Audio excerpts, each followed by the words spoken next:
Welcome back to Pipe Dreams Podcast. I can tell you we're in an iconic location today. We've got something special for you. We've got an amazing guest that we have on board. We were able to peel him away from his duties. We have Bill Davidson, a fourth-generation member of Harley-Davidson. He's the son of Willie G. Davidson, the famed styling and design legend of Harley, and the great-grandson of William A. Davidson, one of the founding Davidson brothers. Served as a VP of Core Customer Marketing and later VP of Harley-Davidson Museum, now VP Global Brand Ambassador of Harley-Davidson. Bill Davidson, thank you for coming on Pipe Dreams Podcast. I'm thrilled to be here with you guys. This is exciting, and I look forward to our conversation. I'm sure it's going to be fun, exciting, and we'll probably explore all kinds of different avenues. Yeah, I'm super excited for this one. I've had the pleasure of racing for the company for 2 years and get to know you more, and I'm super excited for you to kind of tell us your story a little bit further and give us some insight into some of the stories of your life and growing up. But before we get there, let's just give our partners a quick shout out that help us keep this thing going. So Corey, what do you... Yeah, we got our good friends at Law Tigers. Law Tigers are America's motorcycle lawyers. A motorcycle accident isn't something you ever anticipate, but you should always be prepared in the event something does happen, Jimmy. If you or someone you know is ever injured in a motorcycle accident, always call Law Tigers first. Their services are of no cost to riders, and they fight to get riders taken care of and back on the road. With Law Tigers, you never ride alone. Yeah, baby. Call 1-800-LAW-TIGERS. We've also got Yuasa Battery, the most trusted battery in power sports since 1979. For over 45 years, Yuasa has delivered power, reliability, and passion at every turn.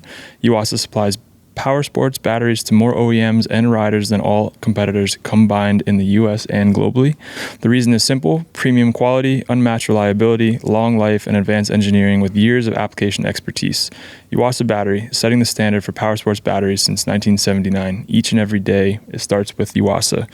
Find your battery or your local Yuasa retailer via yuasabatteries.com. And last but not least, we've got our new partner that we announced on our previous pod with Brad, Gulf Point Advisors. They are a forward-thinking wealth advisory firm. Founded in 2016, Gulf Point Advisors is a New Orleans-based boutique investment firm led by longtime listener Tris Millard, helping clients nationwide get on track with their financial goals, whether it's investing, planning for the future, or just making smarter money decisions. Tris has been a listener to the pod for a while and reached out after hearing some of our conversations about the financial side of racing. Obviously, there's a lot of highs, lows, regrets, and, as we've heard from a lot of our guests, wish we invested a little bit sooner, like Jimmy and I. He wanted to support what we're building on the podcast while offering his expertise to our audience. Tris understands racers. He knows the thrill of burning through a set of fresh tires on the weekend, and he's not here to judge you for it. He's here to help you make sure your money is working as hard as you do. If you have any financial questions or want to learn more about the benefits of professional money management, call our good friend Tris at 603-731-3230 or email him at tris@gulfpointadvisors.com. TRIS@gulfpointadvisors.com. Gulf Point Advisors, investing with purpose. Securities offered through LPL Financial, member FINRA/SIPC. Advisory services offered through New Edge Advisors, LLC, a registered investment advisor. New Edge Advisors, LLC, and Gulf Point Advisors are separate entities from LPL Financial. That's a bit of a blurb there, Corey. It is a blurb. It's a bit of a tongue twister, but we make it through it, and we appreciate all of our partners. We really wouldn't be able to do this without them. So support them if you can. And where are we at? What is this place? We're kind of feels like we're in an empty office. Feels like that Severance show or something. Yeah, we're down on the third floor. So this is a really special place. This is where Harley-Davidson began. And this particular building we call this the 3700 West Juneau building. And the original shed from 1903, which happened to be in my great-great-grandfather's backyard, and he built it, William Charles Davidson, William C. He built it for his three sons, the three Davidson founders, Arthur, Walter, and William, and Bill Harley. And it was a 10 by 15 wooden shed in their backyard. And it was just about a block over from this particular building. Wow. And that's where it began. And it was really just a dream of Bill Harley and Arthur Davidson. Bill Harley, when he was 15 years old, worked for a bicycle manufacturer in Milwaukee by the name of Musselbach. It was a German-backed bicycle company. And so at the age of 15, he was getting very familiar with two-wheel transportation back then. And he pursued an engineering degree through UW-Madison, Wisconsin, and became the engineer of helping develop the first motorcycle. And we rolled that out of their shed in my great-great-grandfather's backyard in 1903. And they built 3 bikes between 1903 and 1904. And word of mouth, people saw these things. And it's such an amazing story, the history of Harley-Davidson. But as volume grew, they had to continue to improve and enlarge the factory. So in 1910, after they had expanded the shed, they said, man, we got to make a bigger investment and spend some money on brick and mortar. And so the first building on this particular site was built in 1910. And it's an amazing growth story. From 1903 to 1920, 17 years, we went from building 3 bikes between 1903 and 1904 to shipping products to over 68 different countries in 1920. So 17 years, it was just this unbelievable growth, right? So with that growth, we had to expand the facilities. And so the building we're in now was part of that expansion. And we actually have an exhibit that talks about the history of Juneau Avenue and all the manufacturing expansions and investments we made and how we had to continually improve that process. And what's really amazing, we're 123 years today, and we have never stopped production. That's It's insane. 123 years of continuous manufacturing. And so what they had to do, they had to expand, but they had to figure out how not to stop manufacturing. So we have photos in the archives where they're building these factories around a given location, and then eventually they just move into the bigger surrounding building, so it becomes one big building. Oh, wow. Yeah, it's amazing. And some of these photos are just, they're priceless because you really gain a value of technology. There's a photo where they're expanding, and there's a steam-powered digger digging out the hole. There's a horse and buggy that they're putting the dirt in the wagon, if you will, and the draft horses are pulling the wagon of dirt out of that area. It's wild to see what took place back in the beginnings of this company. And Juneau Avenue is our corporate headquarters. We, unfortunately, during COVID, we had to shut it down, and we're excited because we're coming back, and our employees are excited to come back, and it's just got so much awesome emotion here. Maybe you guys can feel it a little bit. Yeah, you definitely can. I mean, you walk through it, and it's empty, but it's like, I love like brick buildings, and I'm always saying to James, I'm like, this place would be a cool coffee shop or whatever it is. Yeah. Like, I just love architecture and especially brick. Like, I live in a brick loft, actually, a hat factory. Oh, very in cool. New York. And but yeah, you walk in here, and it's like, I mean, I would want to come to work here because I just feel like creativity just kind of like pours out, right? Yeah. You walk into a place like this with so much history, it's like, it's special, Yeah. just to think about all the things that have been done. It is very special, and you when you look around in here, you say, man, I wish these walls could talk. Right. It's so crazy when you say that you wish these walls could talk, because like I walk through and you have pictures of what it used to be, right, of where it was, and trying to imagine what was happening in this building during that time frame with the picture. Like, it is the true, like, a picture says 1,000 words, and you're just like trying to, like, this is where it all happened. Yeah, I mean, we looked at the picture over there. You said this was Willie's office right here, and you guys, this was like the creative space. In fact, we're probably sitting right where Willie's drafting table was. That's crazy. And this was the styling studio for many, many, many years. You just think about the hours, right? Yeah. Somebody just sat here, but also like that thousands of people then got to actually ride something that was, yes, thought up sitting right here. Yeah. When you think of all the iconic motorcycles that were created from a piece of paper by Dad and his styling team sketching it out.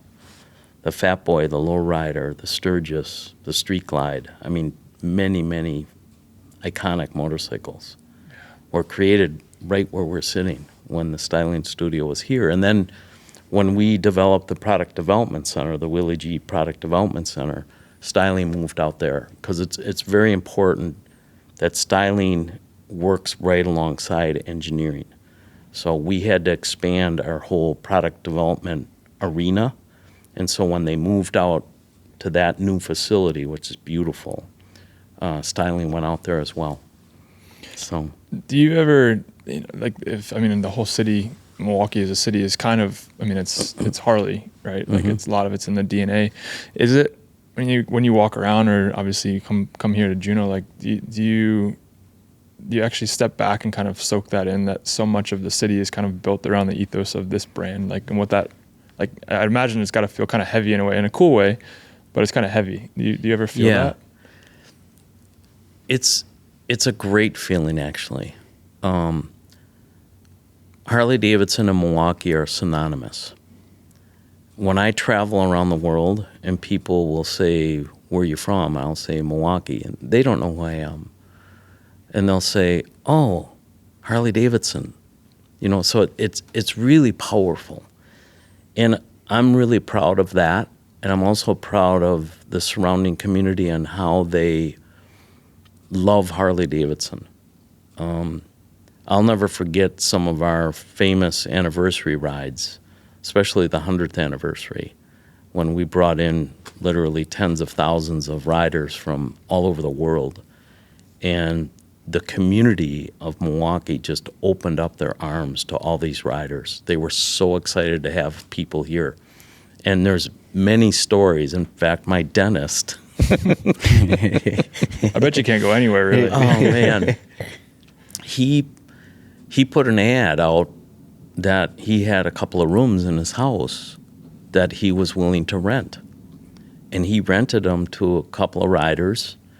They've been friends ever since, and they get together on all the holidays, Thanksgiving, Christmas. Wow. Still in contact. This goes back to the 100th. Wow. That's crazy. And so there's so many stories like that. It's just, and that's how Milwaukee is. They're fantastic. I think as a brand, I've been fortunate because of James, riding for you guys, that I've been able to come do things or just be kind of on the outside, but close, to see stuff. And he had me come out last year for the festival, and it was just like, yeah, it's exactly what you're saying. Like, the city just encompasses it. It's what motorcycling really is. And my family's had a dealership in New York, not Harley's, but other brands for since 1966. Wow. So we have like a small dose of that because we have that kind of, culture just around our dealership, let alone a whole brand, and then a whole city. It's like, it is special. We were at the bar yesterday having a drink, and the bartender was, like, oh, what are you guys doing? We're doing a podcast, the whole 9 yards. And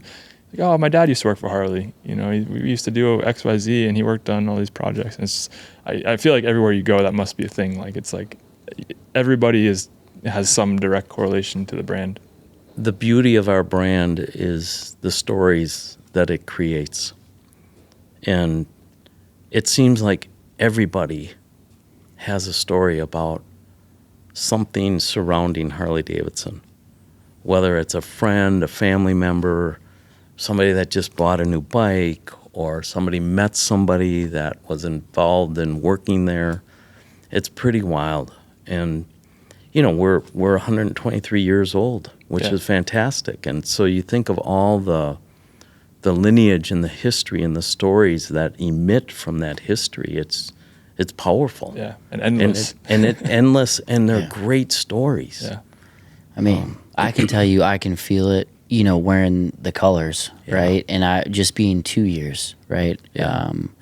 I've rode for a Harley for 5, but the last 2 years coming to the events and then being here for different things for Harley and wearing the team shirt around, and everybody asks. And it's only gotten more popular, I guess, in the fact where, like, what are you guys doing? I've seen the race team, like, that is, what is, like, you can just feel when you step into, like, this is just Harley's world, and everybody, like Corey said, has some sort of, cog off of it, where they're, oh yeah, me and my dad, we used to go on a ride every year. We used to rent Harleys and X, and you're like, it's super inspiring, Yeah, it's powerful, because I can't tell you the number of times I've been out on a bike, either around here or like riding out to Sturgis, and you pull into a gas station,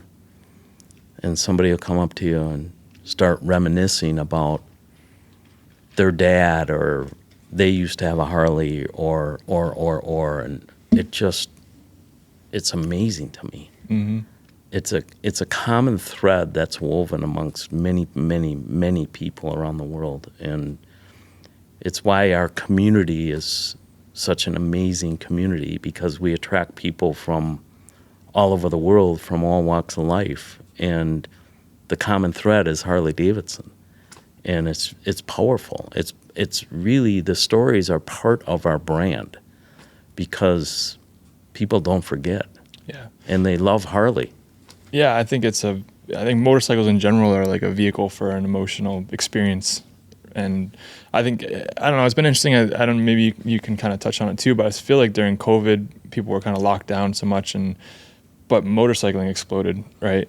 And so there's a common theme there with, it's like people were so sick of being inside their house, they were doing anything to get out. And then they got in touch with motorcycling, and it was like, oh wow, this is like a visceral experience. So it kind of like reinvigorated that connection to, it's not just a way of getting around, right? It's like, it's a way to experience something. And then when somebody else has that same experience, you can relate on that. But if you've never had that experience, there's no way to understand it. Yeah. I think. And what's really cool about the experience, right, that spirit of adventure, is it's attractive. It's intoxicating. People want to seek that spirit of adventure. It's deep within us in some way, shape, or form, whether it's downhill skiing or water skiing or riding dirt bikes or racing motorcycles, whatever. It's there. And when people are attracted to the sport of riding a motorcycle, it changes their lives. It did for me. And so many people that come up to my sister and I and my dad, Willie, during these events say, thank you. Yeah. You've changed my life. It's amazing. Yeah. I feel like I can relate to that, because I've raced my entire career, right? I just, trying to push everything to the limit. And then in 2020, I rented a bike from Eagle Rider. And it was the first time I rode a Harley. Actually, my dad had a XR 1200 street tracker, yep. But I never rode like a Road Glad or anything. So that was the first time I ever got an experience, and it changed my entire perspective of everything about riding on the street and enjoying and being able to be a little bit, like the word free, right? Mm-hmm. And to be able to be free on the road with just not thinking, just feeling, and honestly, Bill, for the next 4 years, begged to get a Harley Davidson, and that's why I'm so excited that I have one in my garage now. And Nikki will tell you, is whenever I'm home, whenever it's not raining in Florida, dude, I ride that bike, whether it be 30 minutes, an hour. Like, I am out just enjoying the tunes in the backs, areas, and just enjoying it. And that, what you just said, that experience is something I found super late, in my racing career. Yeah. Which people probably would be like, wow, like, that's crazy, Yeah, I mean, Yeah. I think it's common amongst racers. Like I said before, with my family's dealership, I've been fortunate enough, like, I grew up there, but like my earliest memories were getting on the back with my grandfather. He's 87 now. He still rides like 15,000 miles a year somehow. Does he? That's awesome. It's nuts. I love that. Nuts. But my early memories were getting up on Saturday mornings to go to the dealership with him, and I'd literally get in the back of his concourse and just fall asleep and like wake myself up banging my head against the back of his helmet all the way an hour ride to work. But it's like, that's exactly what it is, right? It's like that experience. I'm sure when I'm old and telling my grandkids or something about how great it was when I was a kid, Yeah. but it's like that's that common thread. It's super cool. When at what point, did you kind of realize growing up how big of that effect was, I guess, if you will? Like, was it really early on you were able to pick up on that, or was it something you kind of reflected on as you started to grow up a little bit? So it's been great. I've been truly blessed and very fortunate, and I give a lot of credit to my mom and dad, because we really didn't know how big this was. Really? While we were growing up. We were playing kickball, baseball, football, soccer, going to the local pool, riding an M50 Harley-Davidson. That's a bike we learned to ride on. Then we moved into a Shortster, an M65 Shortster, and then a SX 175. And then I started racing. But through that time frame, my parents were really about a really cohesive family and having fun. We camped. We had a motorhome. We would go to different campgrounds almost every weekend, take our dirt bikes with us. And then I started spending more and more time with my grandfather, because I kept my race bikes in his garage. And I would go over there to wrench on my race bikes, re-ring them or adjust the suspension, whatever it needed. And he was always right there with me. And he started reminiscing about his years with the company. He was actually president. He was our second president from 1942 to 1973. And so he took the company through a lot of chapters. Yeah. And so when I was over there and he would be reminiscing, it really intrigued me.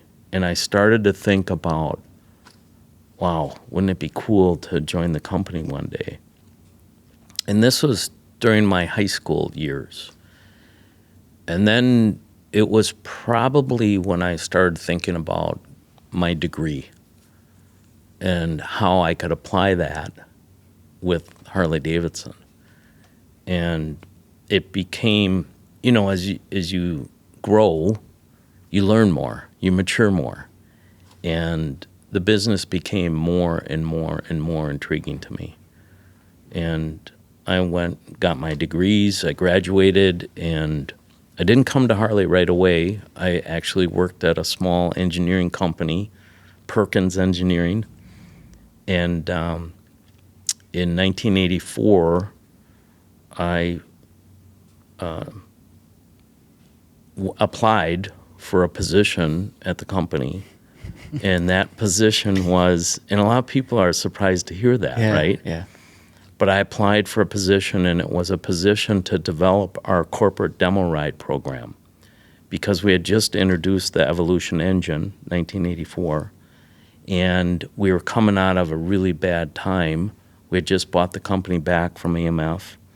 Our quality was not where it needed to be, and we had to change things. And so the Evolution motor was one of the ingredients that helped Harley get back on a strong path. And by letting people ride them through a corporate demo ride program, it really proved that we had improved the product. And so back to your question of when I really kind of realized, it was probably in high school where I got pretty focused and really wanted to go after coming here. And when I was going to school, I actually worked at a Harley-Davidson dealership. And so I'd go to school during the day, and then in the afternoon or evening, I would go out to the dealership and work. And I did that for 4 years. Wow. So it was like a 4-year internship through a dealership, which was amazing. And they helped sponsor my race effort. That's so That is fun. so Which was cool. awesome. Yeah. How important was that, those 4 years to, because Harley-Davidson is, built on the dealers, right? Like, how important was that to be in a dealership and understand, what happens in a dealership? Well, I'm proud to say we have the best dealer network in the power sports industry. We truly do. It's their passion, their dedication, their love of the brand, and how they treat everybody that comes through the front door of the dealerships is amazing to me. It is truly amazing. And the dealerships, it's priority number one from my perspective, because that's the front line, right? And they're really the motor company's customers, because they're buying the product from the company, and then they're in turn retailing it to the end user, the customer. So the dealers are a very, very, very important ingredient in our business formula. And when I was working at the dealership, I learned a ton. In fact, I still reflect on that experience to this day. Just, certain things you do in a retail facility to make sure the quality of the experience of everybody coming through the front door leaves with kind of a wow, and spreads that word, or comes back, or becomes loyal to that dealership for buying not just one motorcycle, but several. And the cool thing about our brand and our dealerships is we have a strong philosophy about customers for life. Because if you can attract a customer and maintain that customer for a lifetime, the business result is very powerful. And instead of if a customer comes in and then they leave and go to a different brand or what have you. So that customer for life philosophy filters into everything we do. How we advertise, how we promote, the service department, the parts and accessories, and everything there, the clothing. It's important. And the experiences that I've had growing up in a dealership, so valuable. And we encourage all of our employees to go to dealers, spend time in the dealerships, understand it. How do you think the dealership kind of you've seen an evolution in general? I know we have, and I've seen like the brand kind of have evolution as well, Harley. Mm-hmm. For me, like the dealer side of things is so much different than like the car dealer experience, right? Where it's like, because cars are ultimately at the end of the day, like you have to have a car. You can't survive really without one. But a bike is, people are choosing to go buy a bike, Right. So the dealer experience, in my opinion, is so critical around that, but also in a way where it's not like, you can go to a Chevy dealer and most Chevy dealers are the same, right? They look the same, they feel the same. It's not the same experience. What's your opinion kind of on that? And like, you've seen a little bit of a shift where for a while it seemed like maybe that was the direction, was to go the car where everything feels and looks the same. And you kind of lose a little bit of that like magic. I think the magic is what gets people into riding bikes, right? Going to a dealership is an emotional experience. There are a lot of commodities in everybody's life, right? And commodities have a certain experience related to them. And it's pretty sterile, versus going to a Harley-Davidson dealership, it's like going to a destination. And it's amazing how many people go from dealer to dealer just to get a unique T-shirt. Yeah. And spend time at those dealerships. Some dealers have coffee bars. Some dealers have cafes. Dealers are on Saturday afternoons are cooking burgers and brats or hot dogs or whatever. And so it's a destination. It's a happening. It's an experiential thing that's really powerful. It's crazy you say about the T-shirts. You know, I've had the privilege of going, you know, to different parts in the world, and it's my thing. I always go into a dealer and I buy a T-shirt, like always. And I have got some super cool ones from Thailand, China. You know, like one of my favorites is, I forgot the name of it, but it's got a panda on the back and is writing from China. And I'm like, just see, everything's so unique, right? Yeah. And everybody has their own story. Yeah. You know, I think that's super cool that, like you said, it is an experience. Yeah. And being able to go to, even now I've gone to 5 or 6 dealerships in Florida, and they're all different.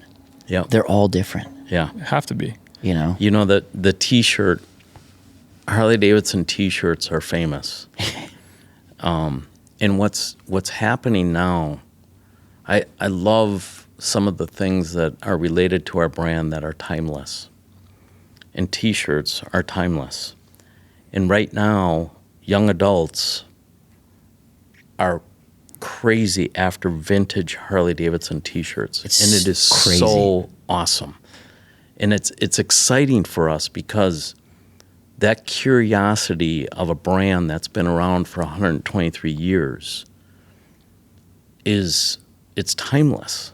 And now there's a whole new generation of young adults coming into Harley and seeking these T-shirts. They may not even ride yet, but they want these vintage T-shirts. And holy man, I've seen some of the prices out there. Oh, it's insane. It's insane. It's insane. It really is. Yeah. Yeah. One of my good friends, James knows him as well. He works for a clothing brand. You might have heard it called Supreme. The red logo. Literally, like, you know, most of his day is spent thrifting, you know, on eBay or whatever. But he has these catalogs of just vintage Harley stuff, and he goes to Japan for like a week. He'll go all over and just go thrifting to find kind of inspiration. It's a cool part of his job, but like some of the stuff he comes back with, he'll show James and I. Did he get you something? Yeah, he got me from Seoul, Korea, a AMA Superbike Harley-Davidson jacket. Yeah. Wow. Yeah, like, and he sent me a picture. He goes, "Dude, you're never gonna believe what I saw here." That's and I'm like, awesome. dude, that It's is also cool though, because you got to think like How just the same as far? a bike, but how far that shirt traveled, or that jacket traveled. Like, Who wore you it? know, and somebody thought to keep it because it meant something. Yeah. You know, It it is really cool. It is. I love those stories. Yeah. It's so neat. It's definitely special. What did you go? You said you went obviously to college and got a degree and stuff. What did you go to school for? What was kind of your interest or background at that point? So my degree is in marketing, and then I have a second degree in finance. Oh wow. Okay. So even though you kind of it sounded like you were into the technical side and working on your own bike and stuff, that you kind of went the other route as far as that goes. You weren't going to go into engineering necessarily. No, but I have a very deep appreciation for industrial design, primarily because of Willie. And when I was overseeing our product planning part of the company for about 15 years, I worked very closely with the styling team run by Willie, our engineering team, our manufacturing team, and the marketing team. And, you know, growing up and racing, and I was a one-man band, racing and tuning and rebuilding my bike, and you learn a lot, you know. And I remember in high school in shop class, we had to rebuild lawnmower motors. That was kind of the beginning of understanding the function of a four-stroke motor. And it just grew from there. And so I have a great, deep appreciation for function and how things work. I love going to the races, and I'll stare at the bagger bikes. And I'm just, it's like a magnet to me. And I'm always talking to the team about this, that, or the other, and what they've changed. And even yesterday, we had our worldwide dealer show here in Milwaukee. We kicked it off, and it's going on today as well. And some of the newer products that I can't talk about it was a magnet to me. And so I'm just studying things that are changing, and it's always been a part of my interest, even though I didn't study it. Excuse me. It's intriguing to me. And I love marketing. Marketing has been kind of my path since I joined the company in '84. And that's because of your relationship with Willie and his kind of creative side that led you down that road, you think? Maybe to some degree, but it was really my dream of marketing, and because I always thought it would be cool to market Harley-Davidson, the brand. Yeah, you can have a lot of effect on where the direction. In marketing, it's everything from racing to demo rides to events to sales and promotions to ad campaigns. My role in product planning was in marketing, because I was looking at models we wanted to create, models we needed to get rid of, what features, benefits, price points, names. I'm proud that I was one of the people that helped name some of our motorcycles over time. What does that process look like? Like, I mean, when we were trying to name this show, it was like, oh my God, I can't imagine having to do it on a regular basis to name a motorcycle. It's kind of funny in that there is no process. Just you got a napkin and it just works. You're just throwing ideas out, bouncing things off the wall, and eventually you get in a room and you're with creative people and you're thinking about different names. And I came up with V-Rod. Did you? Cool. Really? Yeah. That is awesome. What was the inspiration? So the bike is, and this was Willie's desire, to create something that was kind of drag race inspired. Low, long, lean, narrow profile, kind of a more aggressive approach. And when you think of drag racing, you think of hot rods, rod. Yeah. And then the V, we're synonymous with V-twin motors. And we did the trademark search, and V-Rod was available, so I said, let's go after it. And we did. Wow. That is so cool. Yeah. When you do something like that, obviously you don't understand the magnitude at the time, right? Like something can, be really great. It can be huge, or it could, just be like another model, right? Yeah. V-Rod kind of became a flagship in a way, right? It's like a whole different segment. Did you realize that at the time? Like what that could turn into is almost like a sub-brand? So we did, because of the motorcycle. Because the motorcycle was our first liquid-cooled motorcycle. It was a 60-degree V versus a 45-degree. Overhead cams instead of push rods. And so we knew we had something different. And so the name was important, and how we advertised and promoted the bike was really critical. Training our dealerships about the bike was really critical. And it was a fantastic bike. I still have my V-Rod, and I love riding that thing. That's really cool. Really, I love hearing fun. that stuff. I think like the marketing and, people always get to experience the end result, right? But you don't get to see so much of like the process of like the snowball workings. going down the hill kind of a thing, and turning into what it actually ends up becoming. Yeah. When you're going through school, or even like when you got the job at the dealership, like did you feel like you were having to kind of like hide the name? Obviously you're Davidson, right? Was there any kind of like, I don't know, pressure? I don't know if pressure is the right word, but was there a stigma around that you felt maybe internally more than externally? No, there wasn't. And this was part of what I mentioned earlier about my mom and dad being a huge inspiration and not really making a big deal out of it.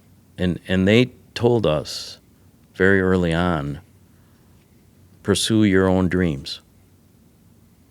And we did. My love was motorcycles, and I pursued it. And high school, people weren't putting two and two together. Really? They knew me as Bill Davidson or some other nicknames I can't mention. But they didn't put two and two together. And what's really interesting, after I started at the motor company, some of those high school friends said, hey, I never knew. Wow. Yeah. I think that's one of the number one things, and maybe something that's super inspiring is the whole family is so humbled, right? You would never know. Right. And I think that's one of the coolest parts, and it sounds like that was heavily driven by your mom and dad about, just being who you are. Yes, absolutely. Mom and dad were such a tremendous influence and such a tremendous inspiration. And Willie is very well known in the motorcycle industry and even outside the industry, in the car industry. To watch him get involved with our dealers or customers or whatever is really quite amazing. And my mom, she was really the backbone to the family, supporting all of us behind the scenes, doing an amazing job. And as you grow, you learn from that. And I can't imagine being any other way. It's because I'm not different than anybody else. I put my pants on the same way, right?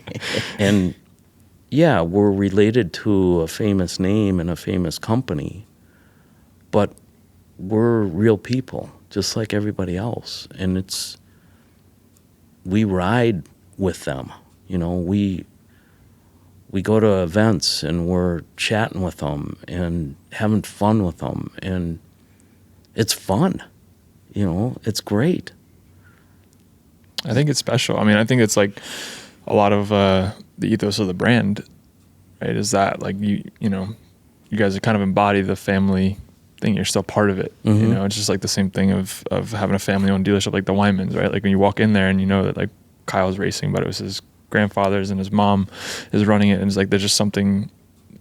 Without even meeting anyone, you just want to buy a bike there, right? Yeah. It's like it's the same thing. It's like just meeting you and seeing that camaraderie with the family. It's like, well, why wouldn't I want to be a part of that, right? Yeah. Obviously, there's something there that's keeping them together. Well, I want to be. Yeah, I want to be a part of that. And in my ambassador role that I have now, it's great because I can take that family essence to wherever I go.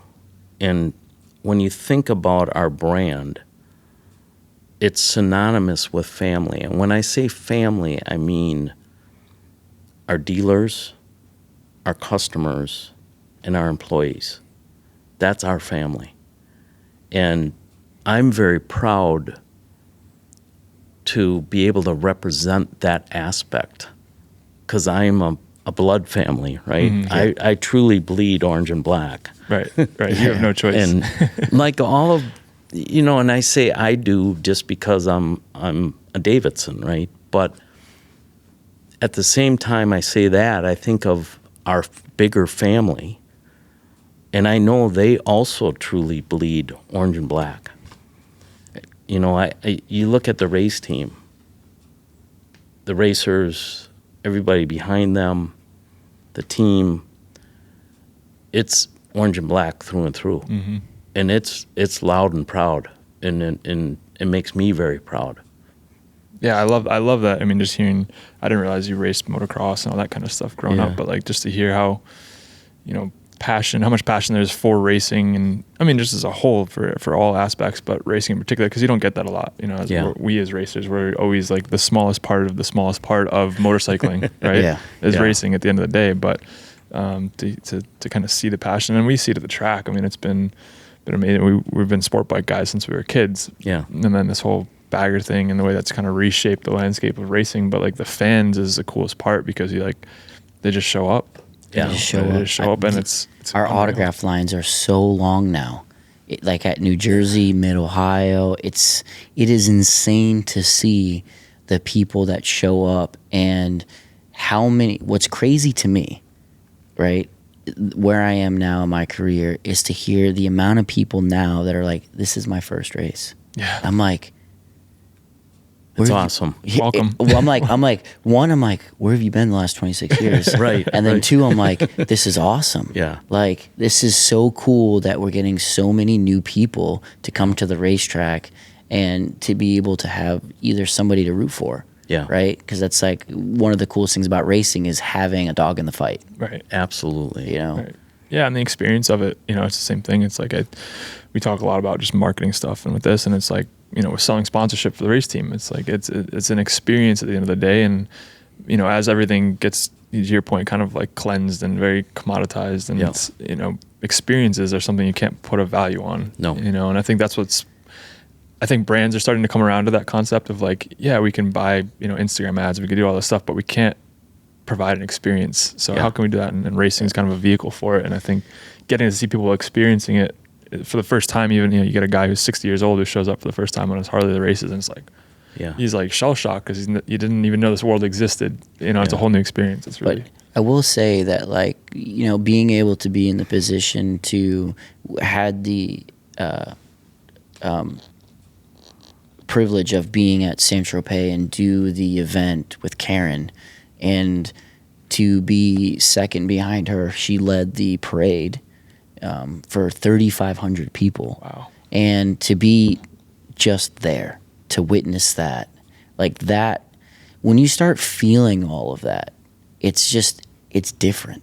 Yeah. Right? And that, when we go back and talk about the emotional part of riding a motorcycle and two wheels, and then you stack Harley-Davidson on top of it, there was 3,500 people behind. Yeah. And to feel that, and to then hear the family part. I mean, it just all works. Yeah. And I think the Americana side of it's so cool too. Absolutely. Yes. I think that's such a big part of it. Like even with me, like working with Arch, like being able to say it's an American brand is like so cool, because it's just like, I don't know, it's like the same thing as being in this building. It's like there's like a DNA to it that's, I don't know. You have a connection. You can really. Yeah. It makes you very proud. Yeah. Yes. 3 key words behind our brand are emotion, authenticity, and Americana. And those are powerful words. And what James was talking about with the parade and on the other side of the world, that's also powerful, because I also see, as I'm traveling around the world, wherever I go, when it's related to a Harley event, I feel like I'm at home, because it's family, and it's not real unique other than the culture maybe, because all of the things you feel around authenticity, emotion, the Americana is there, and it's just so rewarding, powerful, makes me proud. I can imagine. I can't imagine, but I can imagine. It's got to be really cool. What about like as you're working your way up the ladder at Harley, and you said you came in, kind of had to apply for the job, which I'm curious to know how that even worked. Is that one of your references, like Willie G? Do they have to call him up and check you out, or what? That's funny. That's actually really good, right? Yeah. But outside of that, I mean, did you ever feel like you had a little bit of like something to prove, I guess, that you were there because you deserved to be there, and you were, you had your own thoughts and ambitions, not just a name? Yeah. It's a great question. And I'm proud of the fact that I worked damn hard to get to where I'm at. And I wouldn't have taken a role at Harley-Davidson if it would have been handed to me. I wanted to be hired for my hard work, my schooling, my knowledge about motorcycling. I mean, I'm a motorcycle nut. I know the industry. And that all came to be a critical part of why I got hired. I went through 3 interviews. There were others that were applying for the position. And the gentleman that hired me, Steve Peel, he came right out and said, "We're hiring you because of your knowledge and your experience." I respect that. Yeah. It's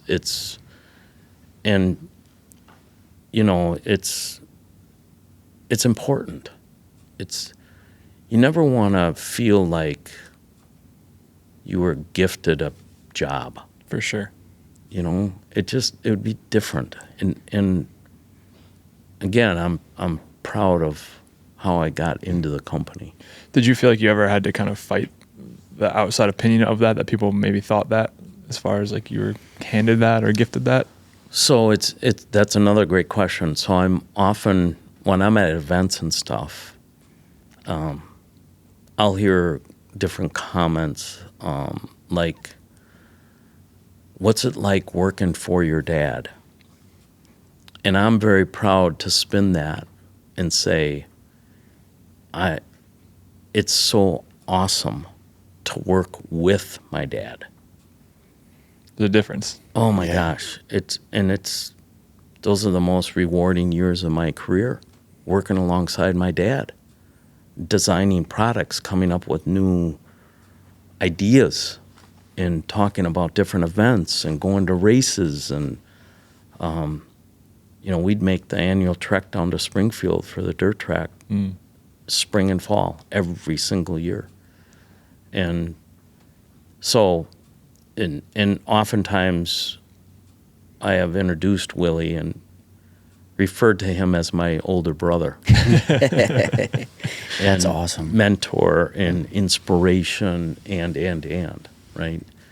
And so it's great to spin that if people say that. And then there are, once in a while, people will say, "You're so lucky you just walked right into the company. How nice that is." You got the golden ticket or something. Yeah, the golden ticket. And I always enjoy telling them the facts, that it wasn't a golden ticket. And, at the time I graduated, the company was really struggling. So I knew there weren't many positions at all. And that's why I went to a different company, Perkins Engineering, and worked there for a little over a year, and kept watching to see if something would surface, and finally something surfaced. And like I said, I went through 3 interviews and was finally hired. Do you think was awesome. Do you think those qualities, though, going to a different company and not walking straight into Harley-Davidson, help shape your, Yes. just outlook a little bit differently? Absolutely. When you're fresh out of college, you have a mindset, and it's pretty academic, to be honest. And you don't have a lot of real world experience. And I was hungry for real world experience. And it lined up perfectly because I knew it would be hard to get into Harley. I wanted real world experience. And this opportunity came up to work outside of the company. And it was phenomenal. It taught me so much about business and manufacturing and engineering. And just as I reflect on my Harley-Davidson dealership experience, I still reflect on that year or so of working at Perkins Engineering. Absolutely. What kind of stuff were they doing? What was it? They were stamping a lot of products. Machine presses, drill presses, and so forth. I did that for a while, and it was great, all around great. That's really cool. Did you go to school in Milwaukee, like Madison or something like that? I went to UW Milwaukee, Okay. and it was a great school. They've got a phenomenal business school. I'm actually on their board now for their Oh, that's business cool. school. How cool is that? Yeah, it's really awesome to give them feedback. And you know what was great too is being in Milwaukee, I was able to work at Harley in the summers Oh, and at the same time work at a local dealership. And all of those things were building my nest egg, if you will, of great experiences to be able to join the company Right. full time. Do you think that like I know we always talk about like tracks, and people always ask me like tracks we'd love to come to, but Road America is most people's favorite, one of the most favorite. But a lot of it's because of the fans, like the people in this area of the country are just so like they just want to have a good time, and they're passionate, and Yeah. it's just. Do you think that Harley would have been able to exist anywhere else? Like, do you think it would have grown and been as successful if you weren't in a part or a region of the country where people are just kind of have that passion and Yeah. it's a I great don't know. question. It's a great question, and I always wonder why we ended up here. Did you start? You started here, like We obviously, started here. but you never Yeah. went anywhere else. It was always No, Milwaukee. it was always Milwaukee. Then we, under AMF owned the York facility, and we were growing, and we needed more manufacturing expertise and new processes of manufacturing. So they offered that building to us out in York, and we said, yeah, let's do that. So the last bike built at Juneau Avenue, the building we're sitting in, was 1973, and it's a blue Sportster. It's in our museum. Oh wow! And my Uncle John, who was president of the company in the late 70s, he donated that to the museum, That's really cool. which is really cool. That is crazy. But it's interesting because when the family legacy is it's amazing. I've been in our original homestead in Angus, Scotland, and that's my great grandparents, Sandy and Margaret Davidson, and they had 6 children, and they left Scotland in 1857 and came over to the U.S. One of their children unfortunately passed on the boat coming over, but they landed in Portage, Wisconsin, because they had relatives there. And then eventually they filtered down into Milwaukee. And one of the 5 children was William Charles Davidson, who was the father to the 3 founders. Wow. And what a wild. It's amazing. And I will tell you, when I went to the cottage in Scotland, and just that alone is an amazing story. I can imagine. It's just because it was in ruins and was going to be bulldozed, and 3 H.O.G members, Harley Owners Group members, did some research, found out it was true, bought the property and rehabbed the cottage, and it's now like a B&B. You can stay there. Holy crap. It's really So cool. somebody else owns it though over there. Well, recently it just changed hands. Wow. And but when I went over there to see it and visit with them, they gave me the key. And I said, well, we're all going in. And they said, no, you go in, spend some time in there by yourself. It was very emotional. I can I imagine. bet. I bet. To think about my great Yeah. and to be in their house. Yeah, And that's there was special. a picture of them on a little table. It was an unbelievable. I'm getting goosebumps right I can now. imagine. Yeah. Yeah. I mean, most people just aren't lucky enough to have that. Right, Yeah. right. And it was amazing. Just to think about the trek, like getting here and then everything just working out where just making it, What makes this Right. story even more crazy, right? Yeah. When you think about it. Yeah, like just It's- making it here. All the things that had to happen. yeah, the adversity. Right. yeah. You know that boat trip wasn't easy. No, oh my gosh, no. Like just thinking about like those types of things. Yeah, like what right? they endured to get here. Yes. And then make something. Yeah. What? Yeah. Like, It is crazy. Like just getting here, you think would be enough, and then you're like, Yeah. No, they were Davidsons as well. Yeah. That's like the lineage full through is Davidson last name. Yeah. Wow, that's super cool. That's super cool. And Sandy Davidson, he was a blacksmith. Oh wow. And so that inspired William Charles to become a carpenter. And that's why he was able to build the original shed for his 3 boys and Bill Harley. So you guys kind of have this lineage of craftsmanship. Yes. That's so crazy. In a big way. Yeah. Huh. Industrial design. I mean, it's awesome. Do you still like to tinker on bikes and do things, or are you kind of hands off now? Like, I'm always tinkering. all right, okay, all right. You were just telling us about your 250 that you restored. Mm-hmm. What was the story with that? You obviously you raced, and did you race like motocross locally growing up? Was that kind of your thing? Yes. So, began riding in the dirt. That's kind of where I learned how to ride, is in the dirt. And every day after school, I was on a little Harley of some sort.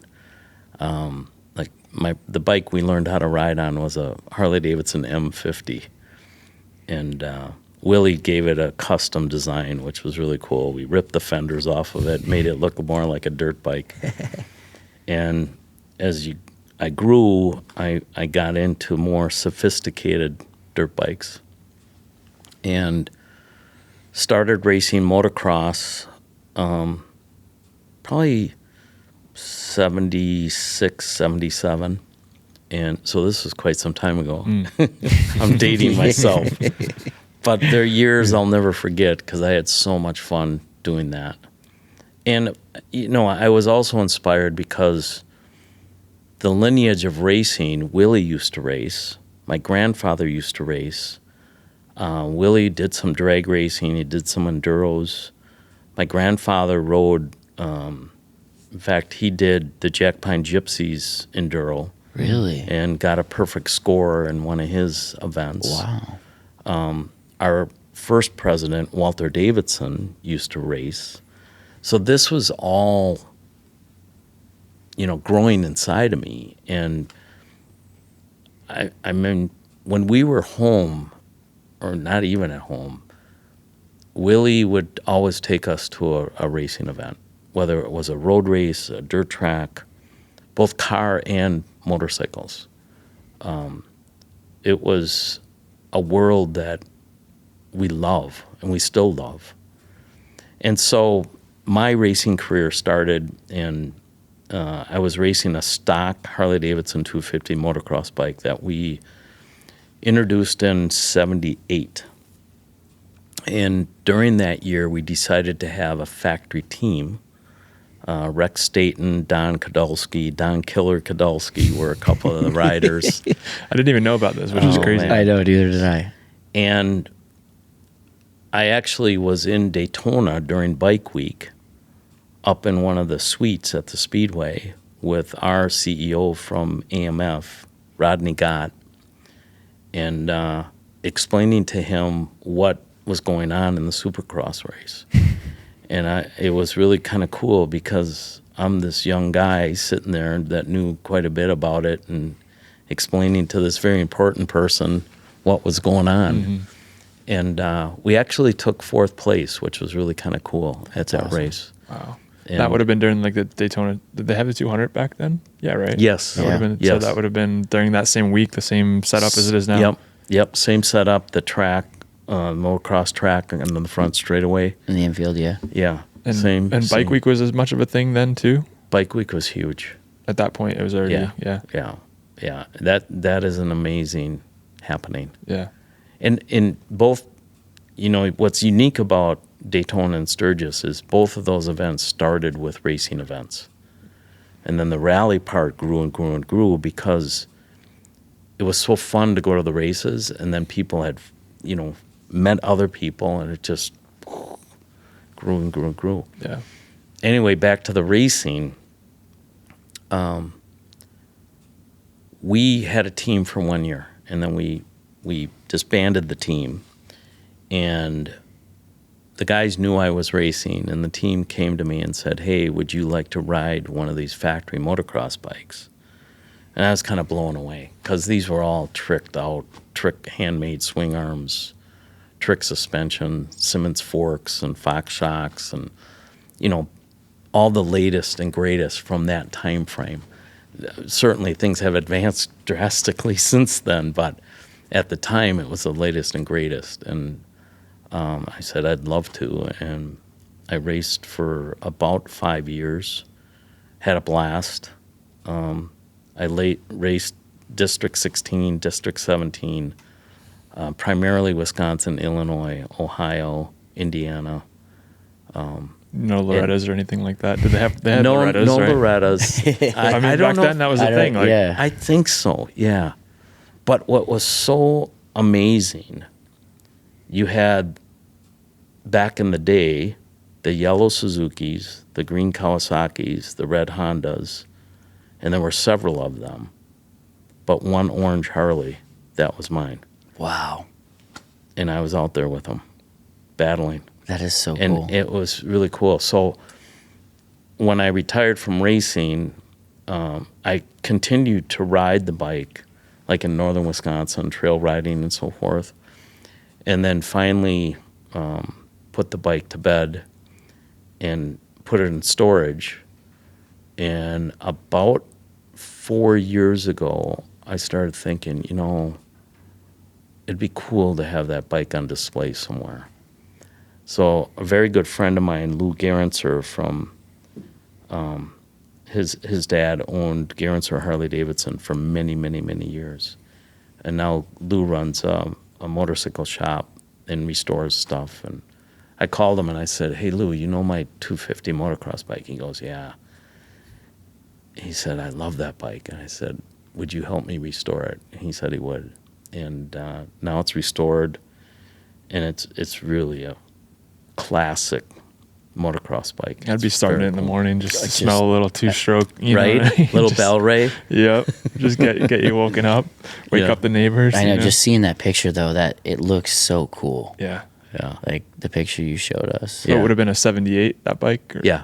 78. Yeah, you like the graphics even back then. Like that era was like Yeah. kind of ahead of its time almost in a Yeah. way, right? Because What's- now we're starting to go back to It's it. all, I was just gonna say, we're like starting to go back to that, Yeah. all those time frames. And Willie, what's really cool, the big 250 on the tank with the Harley-Davidson going through it, Willie did that design. Oh, wow. Oh, really? Yeah. And did they... Did he paint? Did they paint that stuff? Like, was it all painted or? So that was actually a applique, a decal. Okay. And They then were they'd steel put tanks, right? Back then? aluminum. Aluminum. Yeah. Yeah. It's crazy. That wouldn't Yeah. feel too good these days.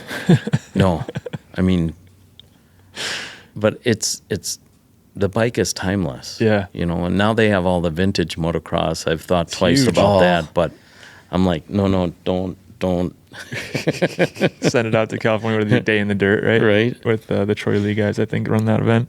It's really cool. I mean, you see like even the Steve McQueen, you know, the Huskies or the Husabers or whatever it was, is like with this green plate and the whole thing. Yeah. You see those things around. Like that whole, a lot of people have brought those back, and it's such a big thing now. It's definitely cool. Did you have any like heroes or you know, motocross guys that were like, you know, your guy when you were growing Yeah, up? like icons you watched or? Yeah, I did. Bob Hanna, Of course. Marty Tripes,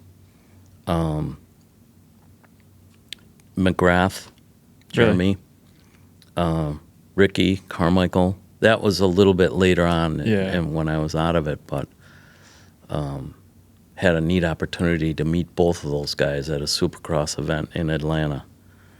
And that was really cool. But during that time, there was still some dirt track going on. That was pretty kind of the heyday, like getting into it or right around there. And then, you know, were you going to any dirt tracks? Were you following it closely? Yeah.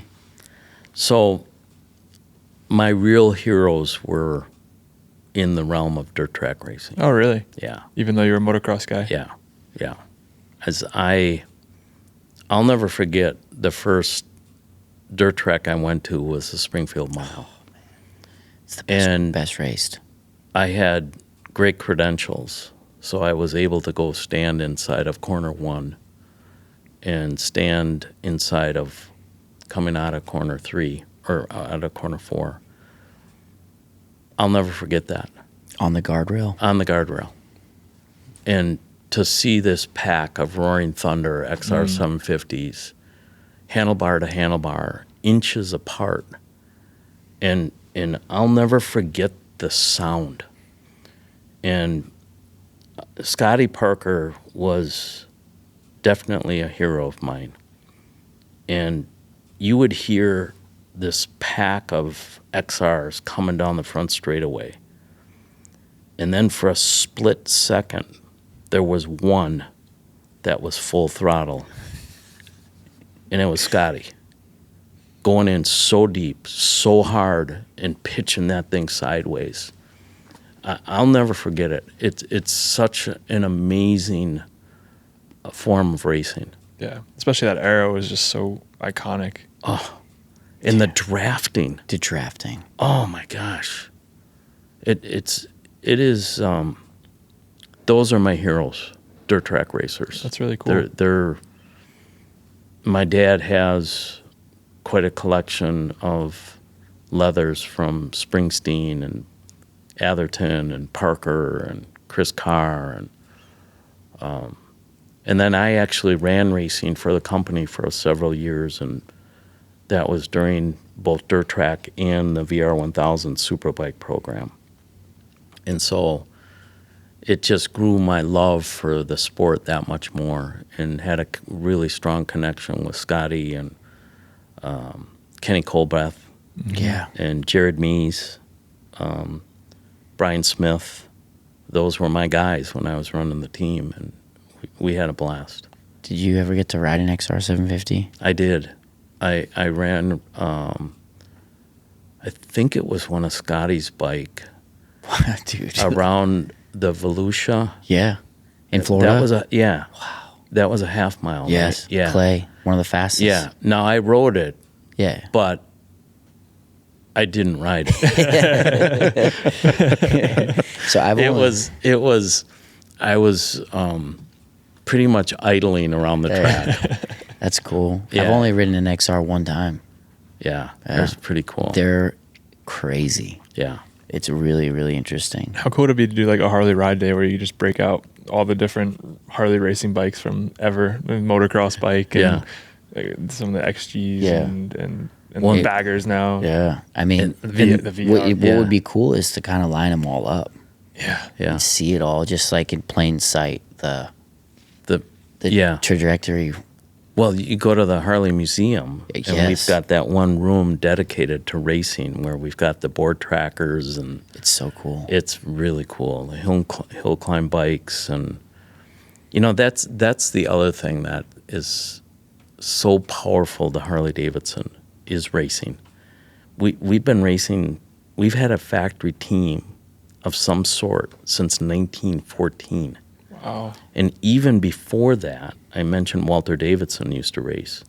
We've got historic photographs from 1908 in the archives of racing activity.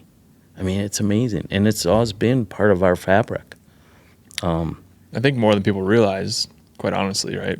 There's always like the checkered stuff and like elements of it, but it's not like, unless you're, and maybe that's because racing is racing, unless you're a racing fan, you don't really know so much about it, but like it's a way bigger part of the brand's DNA than I think people pick up on. Yeah. And what's really neat, James mentioned it a little bit earlier, is what King of the Baggers is doing right now. It is bringing people to the racetracks that have never been there before. And when they see it, they're in awe. When they hear it, they're in awe. And I'm in awe at the speeds and the lap times. Yeah. We're getting on these super bikes in Harley-Davidson disguise. Yeah. It's amazing. And it's so... Road America this past May it was the biggest motorcycle crowd they had ever had. at 49,000. any- Yeah. 49,000 we saw yesterday. Yeah. No way. I mean, it's That's huge. yeah, it's huge.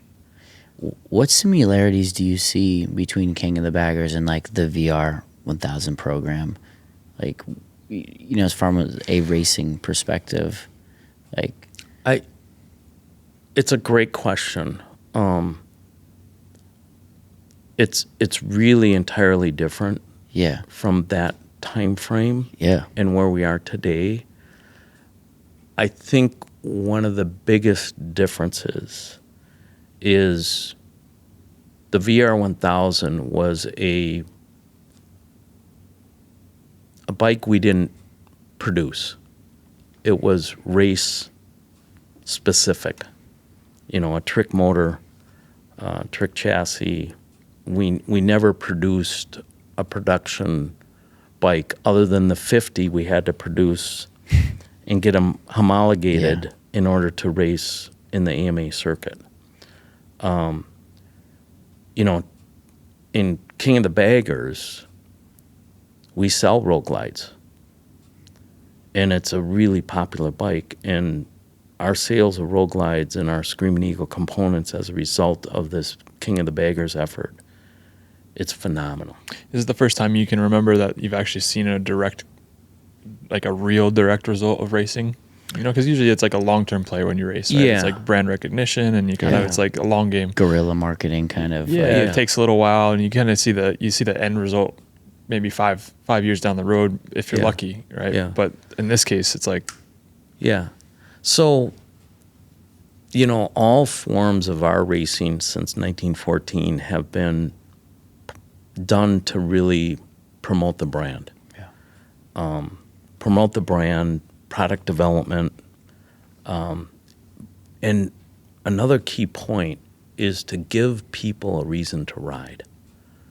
If there's something happening on a given weekend in their area, they're going to get together with their buddies, get on their bikes and ride. And when they ride, they might think about going to a dealership to have their bike serviced, or they might want to buy something unique and fun to put on their bike to customize it a little bit differently.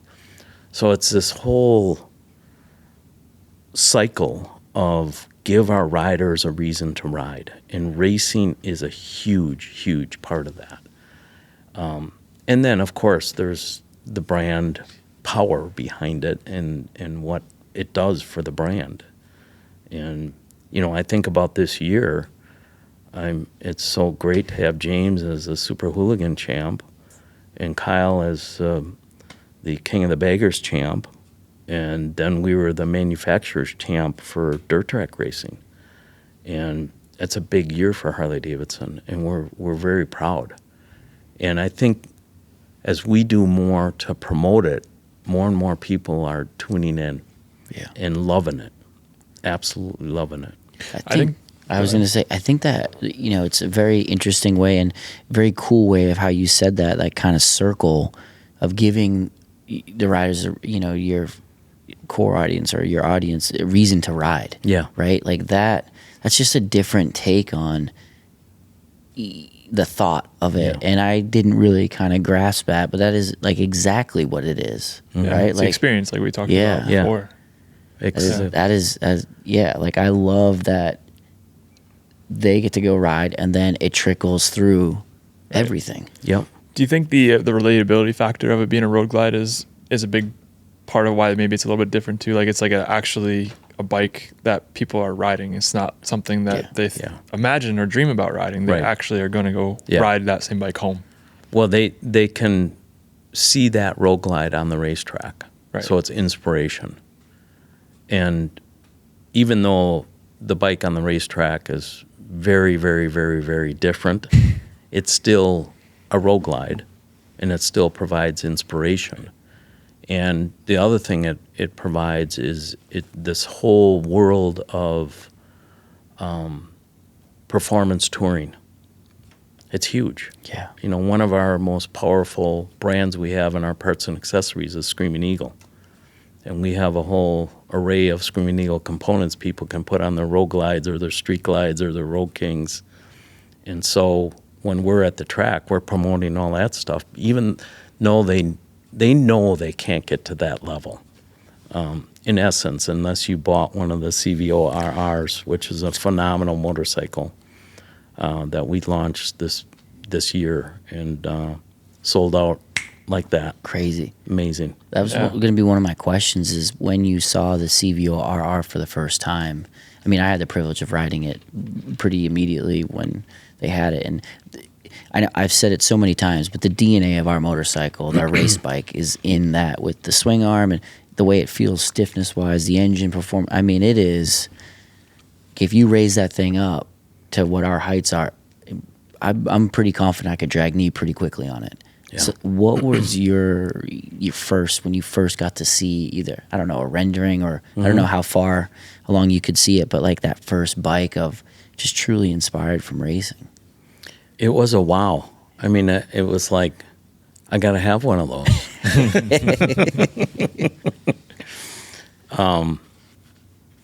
Yeah, that bike is really pretty amazing.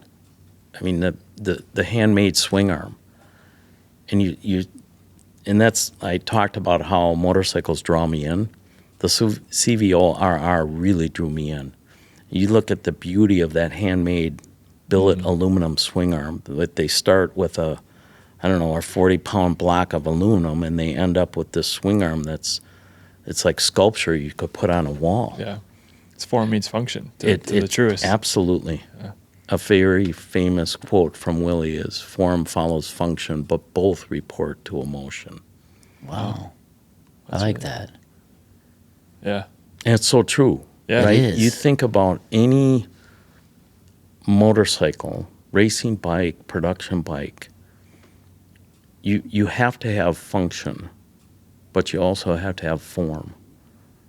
And how we style motorcycles, we don't cover things up just to hide a mechanical functioning piece.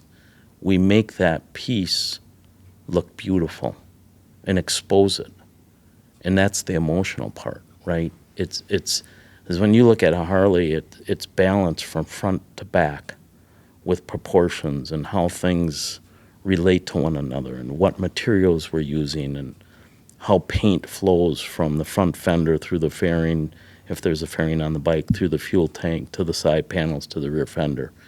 And that's the beauty. That's the look, part of the look, sound, and feel statement we always talk about.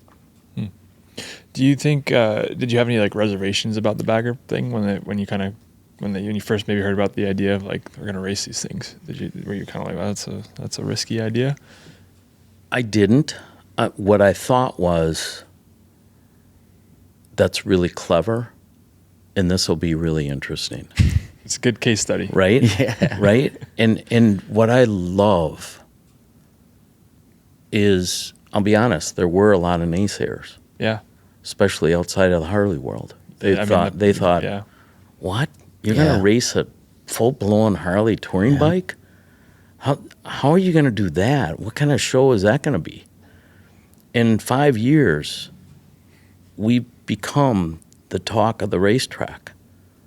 And we're going to MotoGP next year, which is pretty phenomenal with our own series. Obviously not running with the MotoGP bikes, but still to be on the track during a MotoGP weekend. The pinnacle of our sport. It's phenomenal.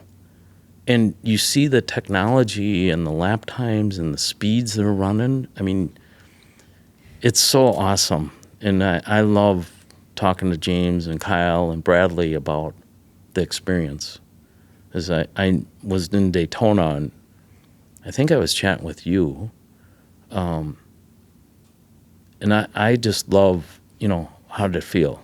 And James says, well, we just did a 188, was it? There's 187-ish. Yeah, top speed down the front straightaway on a bagger. Scary. I mean, it's amazing. Dude, it's fast. And the other thing I love is this is a pure form of road racing. They don't have any electronic help. Right. And to watch these guys backing them into corners, sliding them coming out of the corners, it's ballet on two wheels. And it's beautiful. And it's so cool to watch. It's really cool. And it's like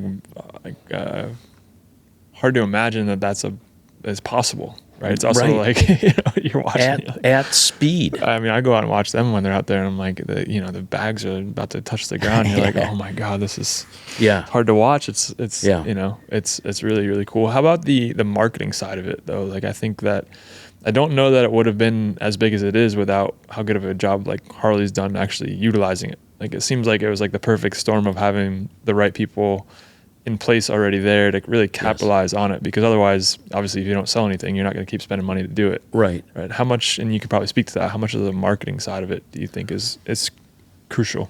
Well, I think, when you develop a new concept of doing something from a business perspective, whether it's racing or launching a new motorcycle or what have you, you put a business plan together and you try and make sure all the I's are dotted and all the T's are crossed, right?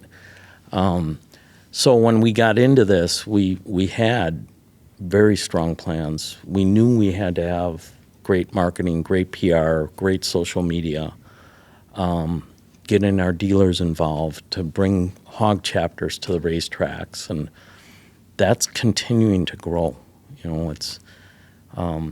It's great right now to be getting all the social media on the champs. It's just really cool, and it's promoting it. And I think the growth opportunity in this arena of King of Baggers with our MotoGP effort next year, it's just going to continue to grow globally now, which is phenomenal.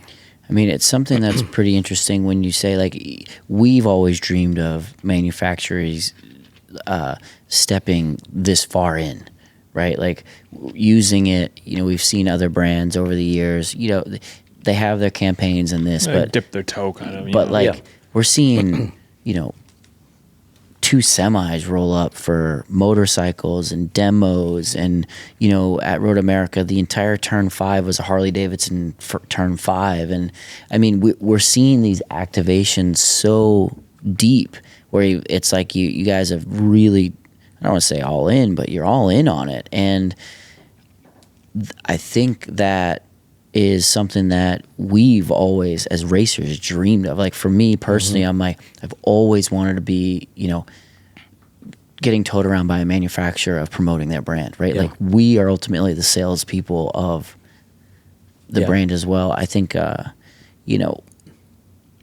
did you think that it would be this, like, this deep, this big, I guess?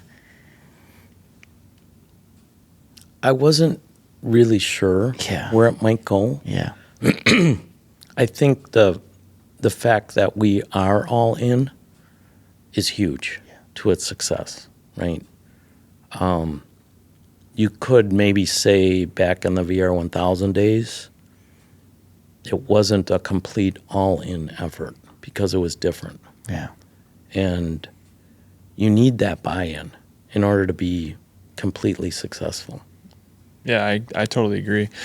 Going back to that VR 1000 era, what do you think some of the missteps were? Like, why didn't that kind of continue?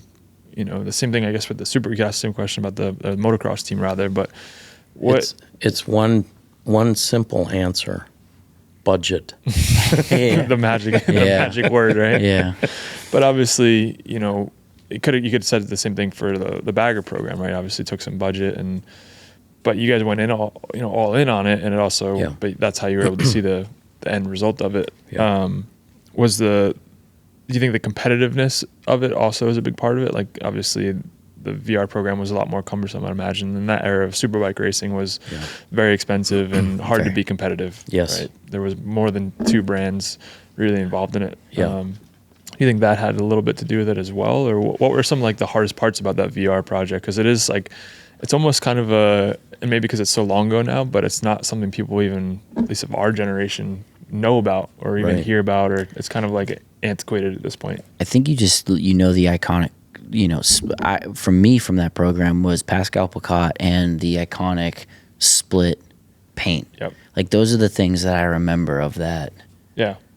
era. Yeah. And it's, uneducated of it, but Yeah. when I just think back and I'm just thinking of that, that's who I don't know why, I just think of Picot and the split. Yep. Yeah. So the bike was designed by styling as far as the graphics, the split design, Yeah. the orange, white, and black. And that's Harley tradition. If you look at the uniforms that Jay and Scotty and Chris and all the guys wore, it was black pants, white top with an orange stripe. And that was a real traditional look. Then they had the split colors on their helmets. One side was black and the other side was orange. And so when Willie and team were looking at the VR1000, they said, let's use a version of that. So they split the whole bike. And from one side was all black, the other side was all orange, and then a white stripe going down the center of it. And it looked awesome. And the other thing we worked very hard at is we wanted more of a horizontal look to the bike instead of an angling down that most of the competitive brand bikes had. And what it created was you knew where the VR1000s were on the track when they were running. Is the look. And they had such an awesome sound, too. I'd love to hear one. I don't think I've ever heard one. Oh, my gosh. I never heard one either. It's incredible. We actually have quite a few at the museum. Yeah, I've seen those in there. Yeah.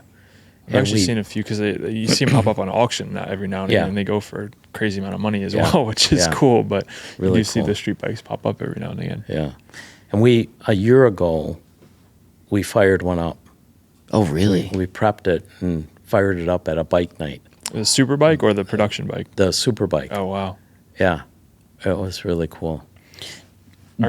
Our good friend Pete, that we used to race for, Pete Marr I know him well. from Gemini. Yeah. Yeah, we both raced for Pete, so we both won championships for his team. Yeah. In the 2012, 2013. Gemini was who I worked with when we were running the VR1000. Yeah, Uncle Pete. I know Pete very, very well. How crazy is that? Great days. Yeah. And now what they're doing is pretty amazing. These specialty football helmets. Dude, Ooh, crazy. Yeah. amazing. Yep. Yeah, Pete still paints my helmets. He still does my Awesome. stuff. Yeah, Uncle Pete. Do you think though, like, I think it's pretty crazy because there were certain periods during Harley where, the factory program was dormant, right? But to see VR program, to see motocross, to see the King of the Baggers, like the capabilities Harley-Davidson has when they flick a switch and say, we're going in, we're going to go race, is pretty crazy. Yeah. We have always benefited in some way, shape, or form from racing. Whether it was new product, whether it was brand enhancing, whether it was giving our customers and our dealers a reason to ride. The destiny of the VR1000 was the V-Rod. Yeah. Because the motor in the V-Rod came from the VR1000. That's what I thought. I thought I read that. Yeah. So you look at different eras of our racing and how it's inspired different products or parts and accessories, or it's pretty amazing.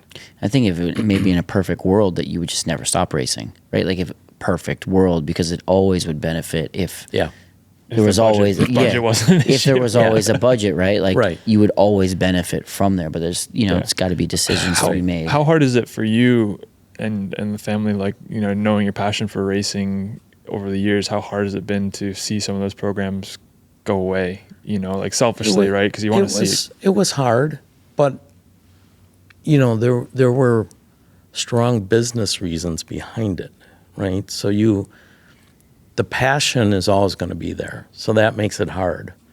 But you have to put on your corporate business hat and look at it through those lenses to really understand. And once you understand that, you say, okay, it's time to close that chapter and open up a new one. And that's what we've been doing. I mean, you look at King of the Baggers, it was a concept. Right. Not long ago. Not long ago. Yeah. And now, holy man. Yeah. It's really cool. And the hooligan thing too, I think I think hooligans is going to be big in the next. I agree too. I really think the hooligan platform being so diverse and having the racing is almost King of the Baggers 4 years ago. Right. You know, a little bit more raw, wild, close, right? King of the Baggers is so incredibly high, right? From a development standpoint, from a racing standpoint. You know, you're pulling riders from all over the world now, right? And so it's become so hard in a good way, right? Whereas the hooligan is still a little untapped. You know, a lot of mistakes still happening. So it makes racing amazing, and you know, to have a platform that we sell, Yep. right, is And something. I love the Super Hooligan. Yeah.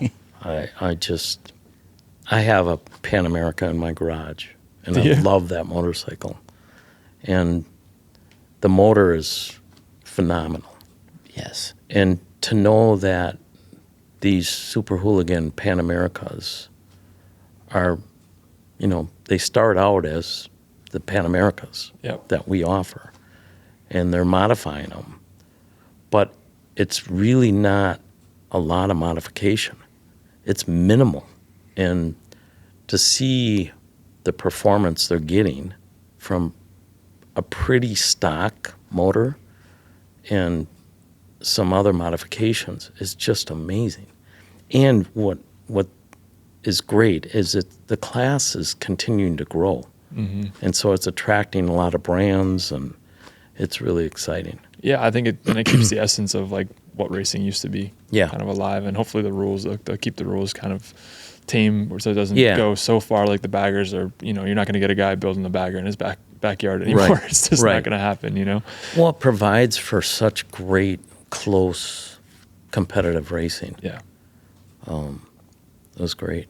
Do you think, was there any programs over the years, like the motocross program, for example? Obviously, you guys didn't kind of long-term end up getting into that market, right, into motocross and selling dirt bikes and so on. But was there any, I assume at that point you guys had really looked at it, right, and considered going that realm. What was some of the reasoning why, like, we don't see those bikes around anymore? So we had a pretty substantial, what we call lightweight motorcycle business. The bikes were made in Ermacchi, Italy. And this was a business that my grandfather started. And it was a time frame when we were trying to attract new people, and we thought, boy, there's a lot of our competitors that have smaller motorcycles. Maybe we should get into that as well. And we did, and we sold a lot of them. But it was a very competitive market. And obviously on a smaller bike, there's not as much revenue. Smaller margin, right? Smaller margin. And so we started to really start to focus on touring and custom, which is our mainstay. Yeah. And that's where what we're known for. So it was interesting history, but obviously history is evolving constantly, and who knows, maybe one day we might get back into lightweight motorcycles. I don't know. It's interesting. It seems like there's been so many kind of pivots over the years that were the right ways, obviously, because Harley is what it is. Yep. It's the biggest brand, but it's it's funny to imagine if you just kind of maybe we'll just go all in motocross, and Harley's a motocross brand instead of what it is. You know, it's kind of insane. You could hypothetically think of things like that, you know, but what is nuts is, like you said, is they made the right decisions in 123 years, right? Like even through the tough times. And I think the tough times is what helps make this brand so powerful. Absolutely. Is making it through those really, really tough times as a company. And we've had many tough, when you think of 123 years, we've been through World War I, World War II, the Great Depression, at one time over 150 different American manufacturers, some of them very, very, very small, where they maybe built a dozen bikes. But There was that many. oh yeah, Wow, huge. I never knew that. I didn't know that either. What, Yeah. what era would that have been? Like the 20s? Yeah, early teens, 20s. Wow. I mean, there were so many. Wow. Never realized that. Crazy. Yeah. Yeah. And then what we went through, we sold the company to AMF in 1969.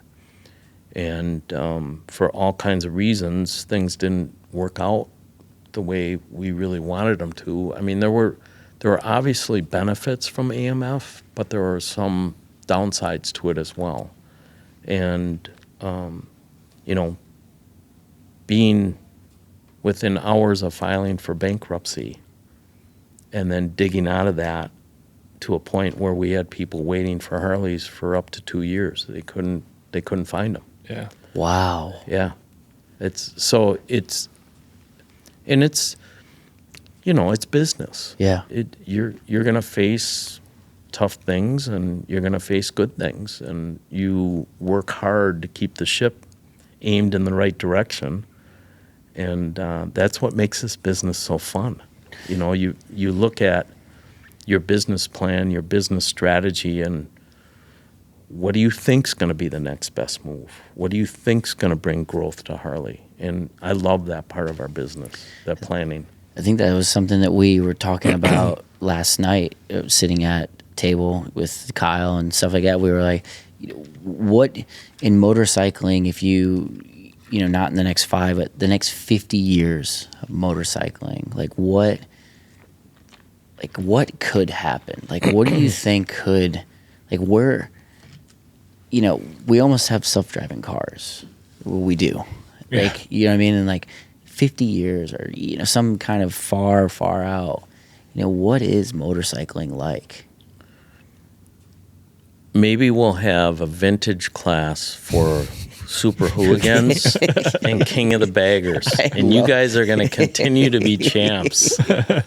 I absolutely love that. I love that. I have this crazy theory that, and I'm banking on it because I don't want motorcycles to go away. But I have this theory that when everything becomes automated and self-driving, that you won't have to worry about stupid car drivers anymore, and it'll be much safer for motorcycles. And then all of a sudden, motorcycles are going to explode because people still want a visceral feeling. And so if we just wait another, I don't know, call it 15, 20 years, if we're still racing, we'll be set, I mean, could you imagine if we just had flying cars, but then the roads were just all motorcycles? Yeah, that's exactly it. That's my dream world. I like that idea. Right. I like that dream world. That's awesome. It seems like it could be a good bet. I mean, but I do think it is interesting. I mean, have you had any thoughts about, the longer term trajectory of motorcycling? You're always thinking about that. Yeah. And when I know our product plans, we're looking at stuff 10 years out. Really, that far? Oh yeah. To start thinking, at least conceptual technology. Where do we want to go? What do we want to try? And it's been great. I mean, you look at Pan America.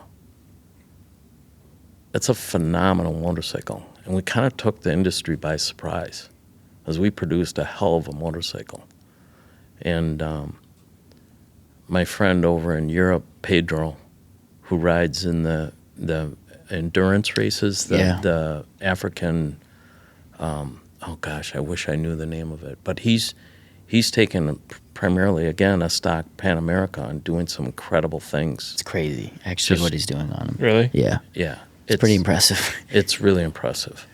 But, 50 years is It's a long time. it's a long time. Okay, maybe it's a bit far. And it's really, I mean, even to predict 10 years out is difficult, but you have to do it. You have to think, where might things go and what do we have to be prepared for? And what are the new technologies? That's another important part, is what's coming from a technological perspective so that we can apply that into our motorcycles. Yeah. And what creativity do we have? Where can we advance our own patents and so forth? And it's a really fun part of motorcycling, because you always want to advance, you always want to improve, you always want to give our customers a chance to feel something new and different and to continue to put smiles on their faces. So it's fun. I think as well, it's kind of crazy. Like, we're in this world of like AI. I mean, I always think about weird things, when you start going down that path. But imagine taking your best bikes, right? Like whatever designs, right, from Willie, and being able to merge. Like, what does that like it gets so far creative, where you had a singular, or say whatever the styling department was, 10 people coming up with these ideas singularly, right? Yeah. And then being able to now just squish. Put them together. We live in a world what's really interesting, from seeing the pictures that I see around here to what we have at our fingertips is quite incredible. Yeah. Have you ever asked Willie, if kind of a similar question, if he had imagined where we're at now 50 years ago? Because, I mean, he has that perspective, maybe not that far, but has he ever elaborated on that? Maybe not that direct. But Willie has a very strong feeling about utilization of computers versus utilization of handcrafted. And he knows we need both. But a computer can enhance a hand-scraped clay model, can bring out the emotion. A computer is more black and white. When you have somebody carving out of clay a mock-up of a new fuel tank or a fairing, you're going to bring out aesthetics or curves or lines or a feeling that may be hard to capture through a computer rendering. And so he's always felt there's got to be a marriage there of technology to help, but also what is that emotion? What is that? What are we going to do to draw somebody's eye to that fuel tank or that fairing or those fenders or the motor or what have you? I always think about like these successful ideas that come to life that maybe not necessarily were a mistake, but maybe, oh, I didn't want to do that, but let me just, say clay model. Let me just keep going with it. Like, oh, I do like that. You don't, like, what you're saying makes sense. There's been so many successful ideas that have turned into great success from either a mistake or something that wasn't in your head. Yep. And you lose. I always think about, like, that's so hard when you try to marriage. Yeah. Well, when you have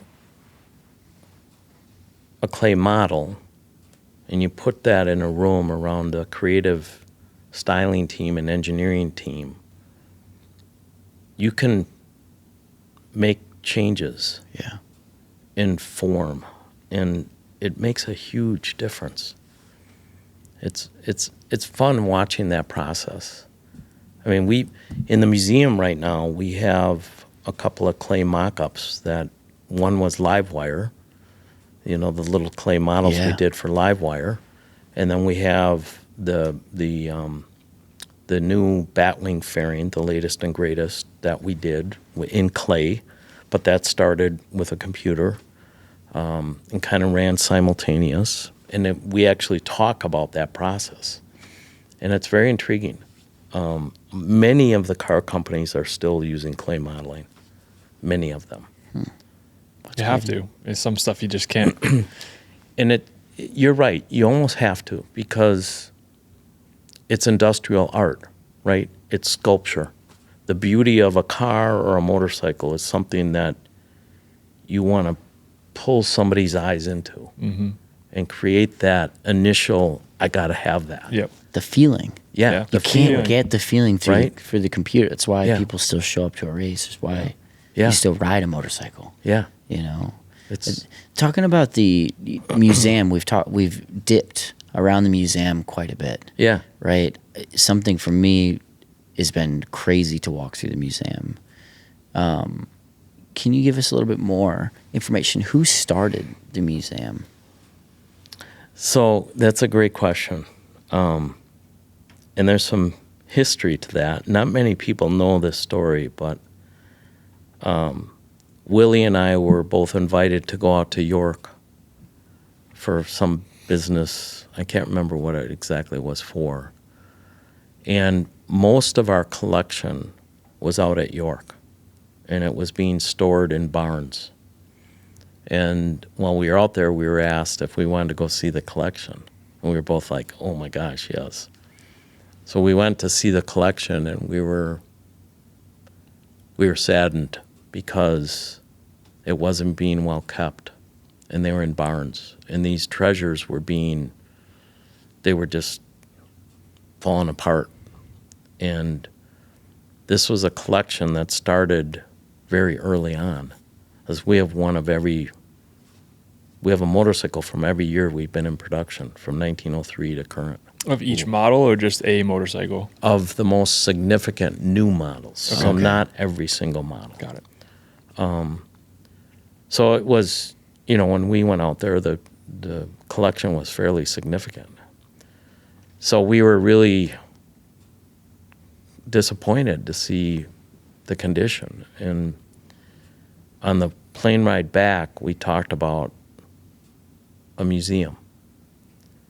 And I'll never forget, the next day, I went in to see our CEO, who was Vaughn Beals. Vaughn Beals was a phenomenal person. He's the gentleman that led the buyback of Harley-Davidson. Great man, very brilliant, just loved Harley. And I went to see him, and I said, Vaughn, Willie and I just had this kind of eye-opening moment.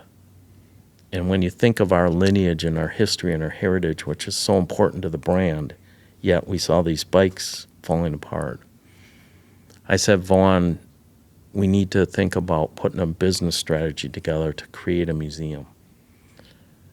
And he was a smart guy. He obviously knew the business inside and out. And he said, I couldn't agree more, but right now we can't afford it.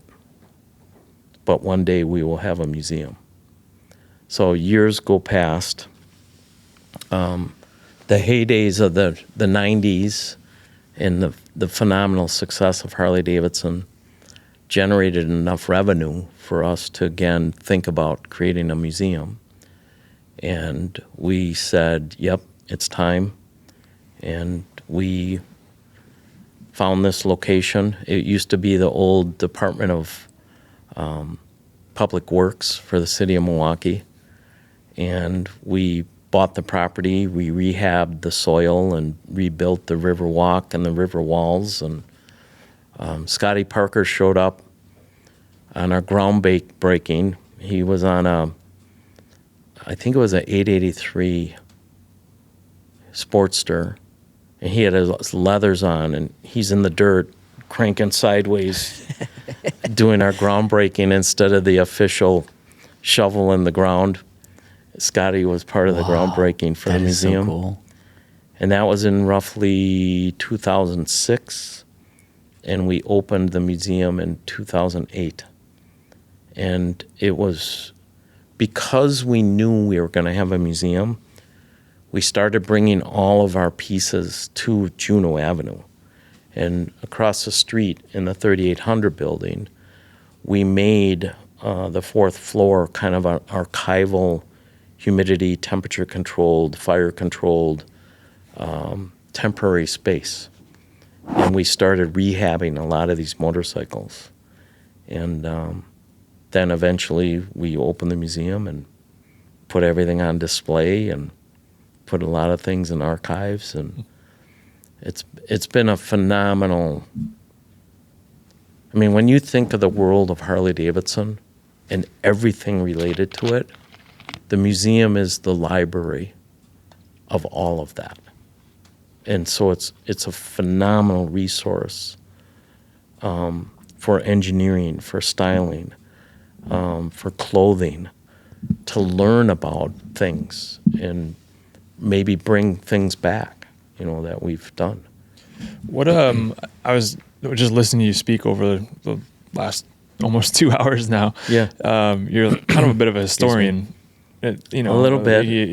Just the stories and Yeah. just the knowledge you have about the brand, and for good reason. But when do you think that it became so important to start archiving stuff? Because it's not always the case where you have all this stuff where you can go back on and pictures, and it's just it seems like that's also a big part of the success. I don't want to say the success, but where you guys are now has been in the fact that you can still show all of that to build that kind of family and history and so on.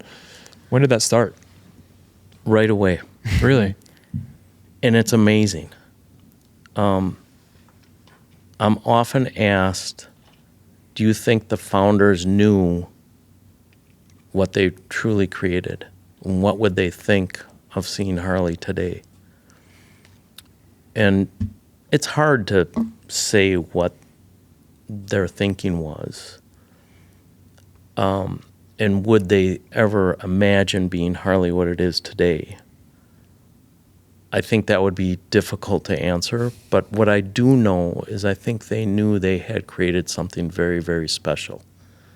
Because all of the things that I'm talking about today around authenticity, emotion, look, sound, and feel, Americana, was absolutely part of the DNA that went into that 1903.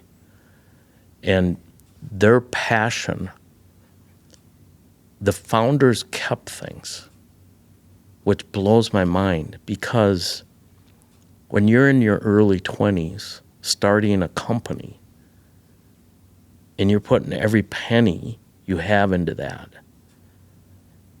your focus is on that. I wouldn't think it would be on, that's our first literature book, or that's our first parts and accessories catalog, or if this is the first jacket we ever made, we better hang on to that, right? Yeah.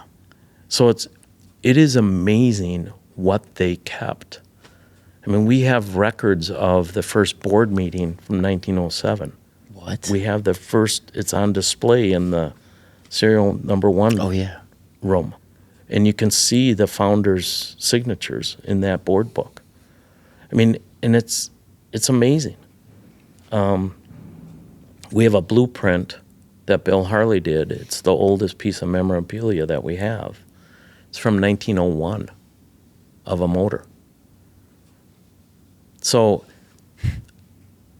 I believe that magic of keeping things started right away. And there was no museum in sight. Yeah, I would say, right? And this is part of that magic, because over time, there were certain employees that would keep things.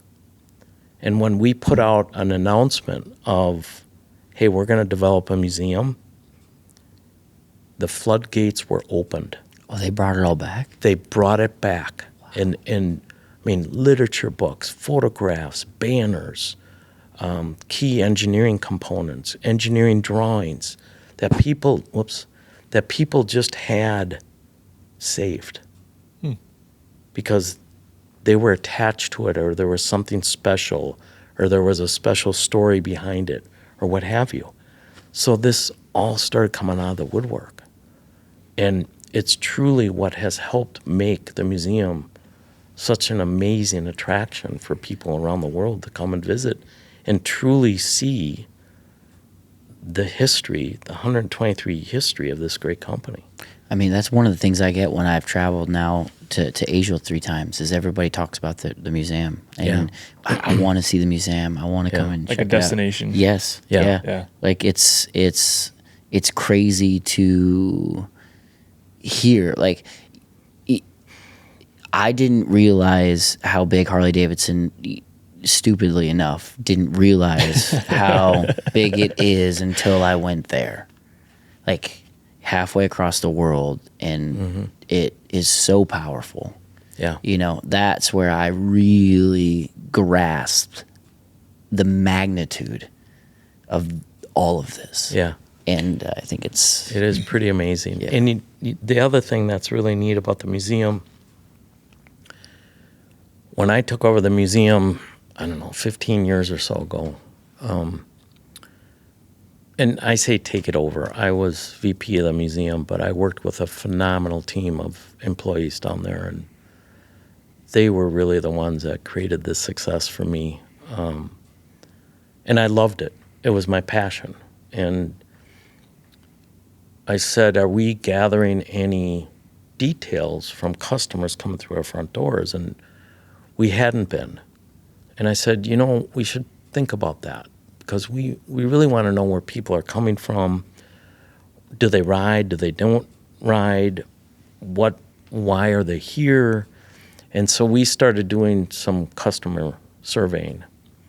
And when we were able to pull that all together, it was amazing to learn that there were less Harley riders coming to the museum than we thought.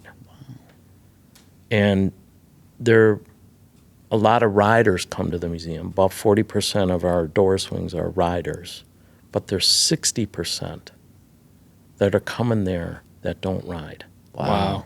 And when you dig into that and ask why, it's the curiosity, the brand, number one. Number two is they want to ride, but they want to learn about the brand and see the bikes. And because we have, at the end of the museum, we have new product on display, and they can sit on those and take pictures and make motorcycle sounds.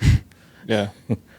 No, it is interesting. I think a lot of people also are like, I don't want to say scared of it, but it's not always the most accessible thing, for people. It's intimidating almost, right? So the museum is probably a little bit of an easy way to kind of get touch and feel without going to a dealership or whatever the case is. Exactly. That's really interesting. There's no hard sale. Yeah. If you're new to motorcycling, I agree. It can be intimidating. Yeah. And to have this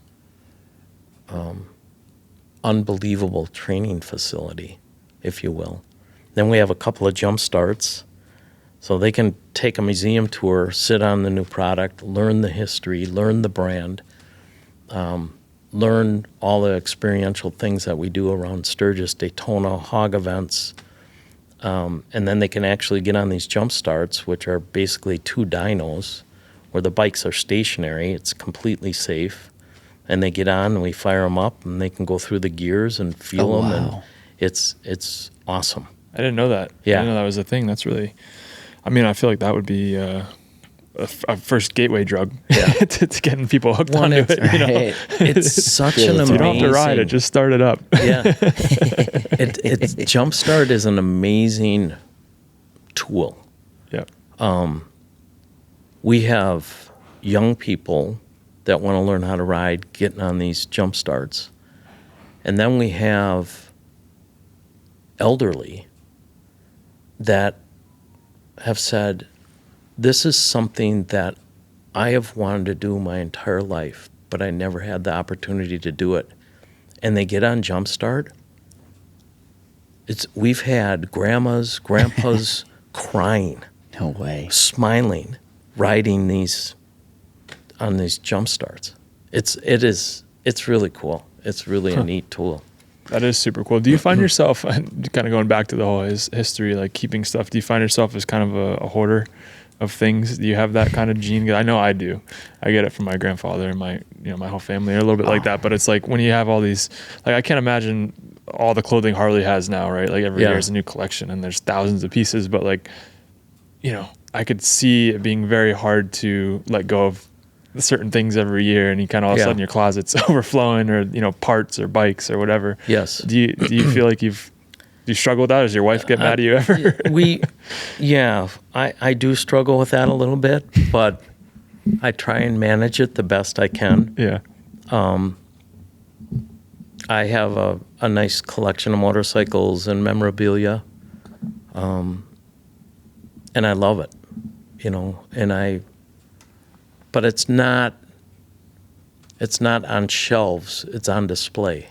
So my collection at home, I have a beautiful garage with memorabilia on display, and my bikes on display, and Your personal collection. My personal collection. And that's a passion of mine. Yeah.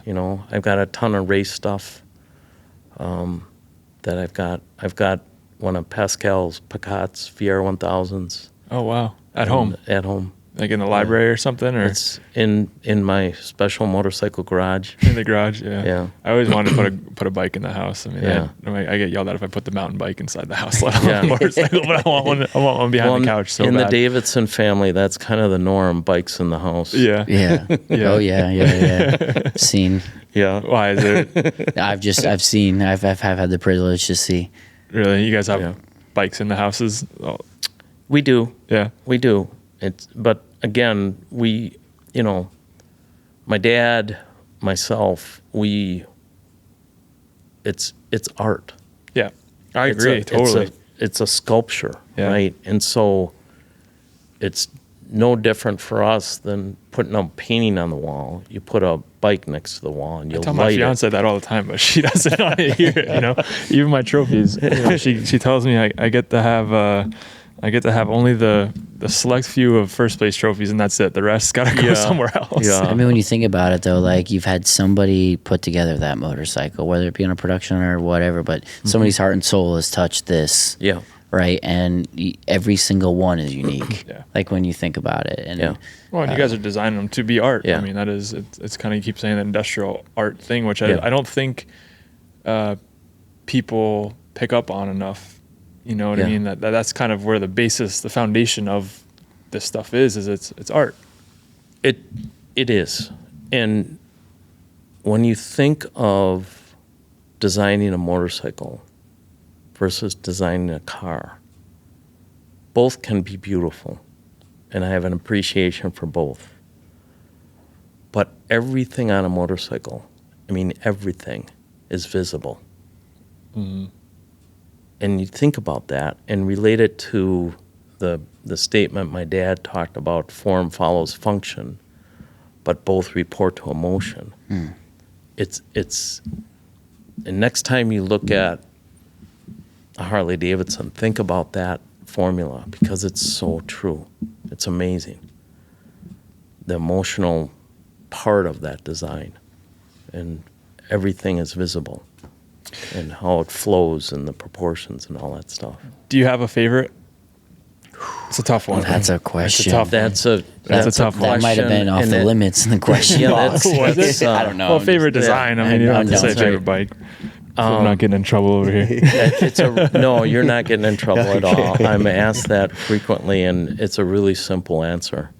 All of them. Yeah. I could Right? imagine. That's like getting asked what kid's your favorite, right? Right.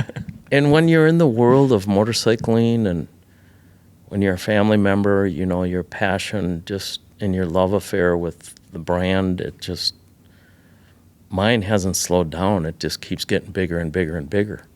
And I love it. My 36 knuckle, which was the original year of the knucklehead, I always dreamt of having a motorcycle that was designed, manufactured, built during my great-grandfather's tenure at the company. And the 36 knuckle was. In fact, there's a very famous photo of the four founders with the first knucklehead coming off the assembly floor here on the 4th floor at Juneau Avenue. And that's next to the 36 knuckle that's on display at the museum, that famous photo. And then my grandfather was, as I mentioned, he was president from 42 to 73. And a couple of years ago, I found a beautiful 1950 panhead. And so that It just brings me joy to have this era of bikes, the knuckle in the pan, knowing that my family, my relatives were instrumental in producing those bikes. Yeah, that's got to be cool. Like, it's almost our DNA, right? You get to hold on to like a piece of them physically. It's incredible. Crazy. Yeah. Every time I ride that knucklehead, every time I kickstart it and it fires to life, I think about what they were going through and the decisions they were making. And it's amazing. And the fact that I can kickstart a 1936 knuckle and bring it to life and go down the road, foot clutch, tank shift, it's so cool. Yeah, I'm envious. That's special. Yeah, it's very special. And, I have many bikes from my dad, Willie's era. In fact, the first big twin I bought after I joined the company in '84 was the 1990 Fat Boy. Oh, really? Which Willie designed. And talk about naming. Yeah. Right? Why in the heck did we come up with the name Fat Boy? Yeah, how can you talk about it? Sure. One of our past executives, who was a past supervisor of mine, who I learned a ton from, his name was Jerry Wilkie, and he was our senior vice president of marketing and sales. Jerry was an avid rider, a race enthusiast, just a great guy. I'm still in touch with him, actually. And he went up to styling, and they were chatting about the bike and how it looked and its presence. It had a substantial presence with the wider fenders and the solid cast aluminum wheels and the wide handlebars, and it just had mass. And Jerry said, "What about Fat Boy?" What? Yeah. And everybody was like, and some said no. Yeah. We shouldn't do it. But thank goodness it went through. Yeah. Because now it's one of the most iconic motorcycles ever produced. It still is. We just came out with the Gray Ghost. We launched that in May, and that's the 35th anniversary of the Fat Boy. And you think about timeless and evolutionary change and how we bring sophisticated technology in to continue the evolution of these models that have been in our lineup forever and are still just as exciting, if not more, today than they are when we introduced them. Pretty cool. Yeah. It's super cool. I mean, a classic example of that is when I was waiting for my Road Glide, right? Like, just the evolution, but the technology behind it is I purposely waited longer so that I could get the new dash, right? So that I could get the big dash, because that's something that in my era, that's what I really want. But having the Road Glide be the Road Glide, so I wanted the best of both worlds. So it is extremely crazy to see the influence that you continually put on and update the motorcycles that have been around for so long. Oh, it's amazing. Yeah. I'm going to ask another one that this one may be pushing the limit, but I'm curious when you obviously you guys are still very heavily involved in the company, in the leadership side of things, but you have other people that you have come in now and have for a long time that are kind of entrusted to lead the direction of the company. And I'm not taking this about them, but more so from your perspective, how hard is it to kind of have to be a passenger a little bit with a brand that is so much, it's your last name, it's you. How hard is that? Or like, what does that feel like, I guess? Is it difficult at times? Do you mean like, how do we continue the evolution, and how do people understand the heritage? Yeah, I think staying true to, trusting someone else to stay true to what got you here, but also kind of being able to release the reins a little bit and go, I know that this person also is going to help bring us into the future. Like, what I can imagine that to be very challenging, like almost like, I imagine it as if my family sold our dealership and I had to trust somebody else to kind of continue it on. I would change it and say it's not necessarily a challenge. It's more opportunity. It's amazing how many people we've hired that Harley-Davidson has been in their lives in some way, shape, or form. Maybe not directly, but a family member or a relative or what have you.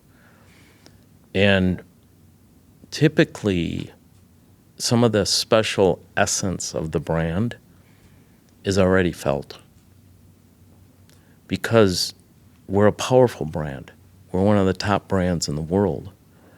And people are curious about the brand. So they research or they, a lot of our newer employees will go to the museum and just live there for a few days, to saturate themselves in the history.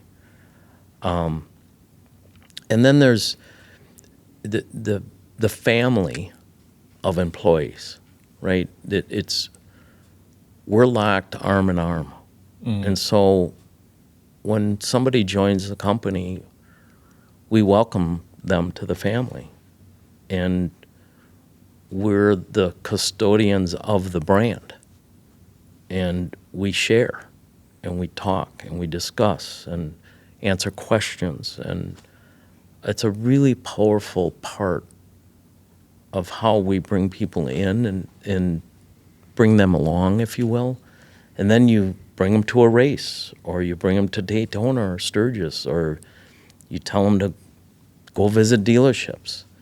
And it evolves into a really well-rounded understanding of the brand for whomever that might be. Do you feel that like you've kind of gone into that role as like everything I've heard, right, for over the last couple of years I've been here, it's like you have a story from any question or any sort of scenario, like you have a story from those experiences. Do you feel like you've lent into that and you have those experiences to share, to give perspective? Or Yes, absolutely.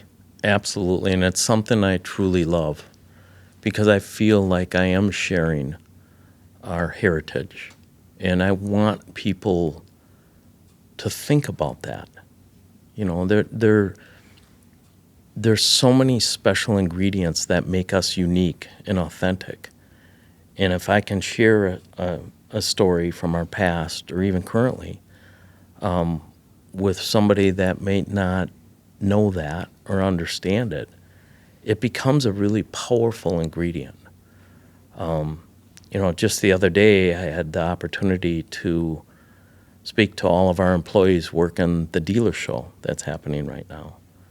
And I immediately told a couple of stories about our first dealer from 1904 and how critical he was to the early beginnings of the company and how he joined the board of directors in 1907 when we incorporated and why that was so important. And that philosophy of being, as a dealer, close to the customer, but then bringing that inside to the company so that we always have a close to the customer philosophy. So I'm really fortunate to have all of these experiences and, to spend 15 years at the museum. I'll be honest, when I went into the museum, I thought I knew our history really well. I didn't know our history at all. wow. There's so much. And every day I visit the museum, I learn something else. It's amazing. And it's all part of our magic, and we're very, very, very fortunate. Very fortunate to have this uniqueness. Yeah, I would agree. Do you think that do you ever find yourself, or maybe like when you go out with your family or your wife or whatever it is, that it's hard to put away the motorcycles? Like I always, when we go out to dinner and it's like my fiance comes with my whole family, it's like she's like, you guys just don't know how to talk about anything other than motorcycles. It's like we go out to dinner and all we talk about is motorcycles. She's like, I want to talk about something else. Do you ever have that where it's just like your life, your whole world is just motorcycles and there's nothing else, do you get any complaints? No. No, never. You found a good lady. That's awesome. My wife worked at Harley for 18 years. Okay, there you go. She's a rider herself. She loves going to events. She loves coming to the races. My daughter, my stepson, they're avid enthusiasts. It's love, you know. It's what we're all about. It's what makes us tick. And Yeah. I remember as a kid growing up, going to my grandpa's house, the conversation was always about Harley-Davidson. And that is what intrigued me later on when I was over there working on my race bikes. It just started to become, wow, that's really cool. That's really neat stuff they're talking about. And so it's a world I've grown up in that I love. And even when I get together with friends, they want to know, hey, what's going on at Harley? Or tell me about this King of the Baggers thing. That looks awesome. I'll bet. And I'll be honest, this last May when they were at Road America, I had all kinds of my friends up there that had never been to a race. And after the weekend, they said, we're not missing another one of these. We're hooked. We're hooked. That's so cool. I We mean, it's hear cool that. you even get to experience the same, the effect of it, Yeah. where it's like bringing people in. It's awesome. Yeah. So, and I'll be honest, I mean, it's not 24/7, you Yeah. know. I'm an avid downhill skier. Are you? Oh, really? I've been doing it all my life, and I love downhill skiing. Oh, that's cool. Yeah. Where do you guys love go it. to do that? So around here, we don't really have any mountains. We have like a 300 vertical foot drop. But usually out west. Okay. One of my favorite places is Whistler, Blackcomb, Oh, yeah. out in Vancouver, or just north of Vancouver. Love that hill. But a lot of places in the Rockies. And we're actually looking at possibly going over to France in March. There's an amazing ski village over there that I would love to experience. Oh, awesome. Yeah. That's really cool. Actually, one of the only times I've ever ridden a Harley was in the Swiss or Italian Oh, Alps. yeah. I remember I this. raced a Harley. Which bike was that? Would that have been a XG 750? No, you were on a... Yeah, it was. It was the XG 750, I think, and it was on the ice. And you had spikes on it. Yeah, they did an ice race on the side of the mountain. The snow would melt off the side, and it'd get to a certain point, and it would pull up, and it would freeze. And they actually had an ice road course with elevation because it was on the side of the mountain, and we get to ride. But yeah, That's awesome. Made me think of that. You know, though, when you say one of the only times I've ridden a Harley, to me, I say, how are we going to change that? We got to get you on like a 131 cubic inch Street Glide with some nice pipes and Yeah. the tunes that you enjoy and set the cruise. I got to ride with this guy down in Florida. There you to go. a little Well, bike night. We action. got to get you hooked. I think there's a future Harley rider. And So we've been talking, Bill, about doing a 3-day trip weekend on going out on a few bikes and getting some Harleys and going and Yeah. doing like... I love it. Kind Yeah. of started with like my bachelor. I got engaged this year, and so my Congrats. my bachelor party. We were like, what are we gonna do? I'm like, I've always wanted to just go on a ride, like a long trip Yeah. ride and Oh, camp you would or love stay it. places, and because our schedules, we never had the opportunity, you know. Yeah. But that's what I want to do. But we're like, where are we gonna get bikes? And then I got, Yeah. I have people in my life obviously that don't ride, so Yeah. it's kind of like, how are we Yeah, I gonna was manage like- all this? Said we're going to do it, dude. We'll just go, That's- the two of us. You would don't. love it. But There's yeah, no, something really special about getting on a Harley and just following the front wheel. getting lost. And it's hard sometimes to put it into words, but I often tell people, how many times have you done a phenomenal ride? You get home, you kick your kickstand out, put the bike over, and get off the bike. You walk about 10 feet away from it, and you stop dead in your tracks, and you turn around and you stare at that motorcycle. Mm. And you just think, wow, what that motorcycle just delivered was an incredible experience. Yeah, and the places you go, I think that's the big part of it. You know, it ends up taking you on roads you're never going to drive in a car. You're never going to go for the hell of it to wherever, you know. Yeah. No, it's definitely, like I said, with my grandfather, kind of, and he raced a little bit early on drag racing, but he's always just been a street guy. I mean, he does the Tail of the Dragon every year from New York. Yeah. I'm from New York, so so I definitely get that side of it. It's just always been for us. We always talk about it, but it's just, the scheduling side of it's so hard. So it's something I want to do, but we're not a Harley dealer, so I've always been kind of on our brand bikes that we sell. Yeah, I understand. So, but when you're with James, you can I sample some other brands. The ride that you saw Keanu coming back from, actually, you guys had let us take a couple of the demo bikes, so I got to ride. It was me, Keanu, and Guard. Oh, fun! We rode down on the beach, actually. Which cool. was really, really cool. That was special. So that was the only time I've ever ridden a Harley on the street, actually, to be honest. So, wow. Pretty cool. Does your daughter have any involvement in the company, or is she going a totally different route? She is not right now. I think her dream of coming to here is growing. She's a manager in fashion retail at Kohl's department store. She graduated from University of Kentucky with a marketing degree and a fashion merchandising degree. So she's building her skill set. Similar to you. Similar to me, similar to my sister, what she did before she joined the company. And even Willie. Willie worked for Brooke Stevens Design, which was a local Milwaukee company, industrial art. After he graduated from Art Center out in Pasadena, California, he went to work for Brooke Stevens and then eventually joined the company. But so you see that in her future, though, potentially? I mean, obviously, there's such a fashion side of it now. You totally could. It would make me a very proud dad. Yeah, that's awesome. But at the same time, I've already told her the same thing that my mom and dad told me.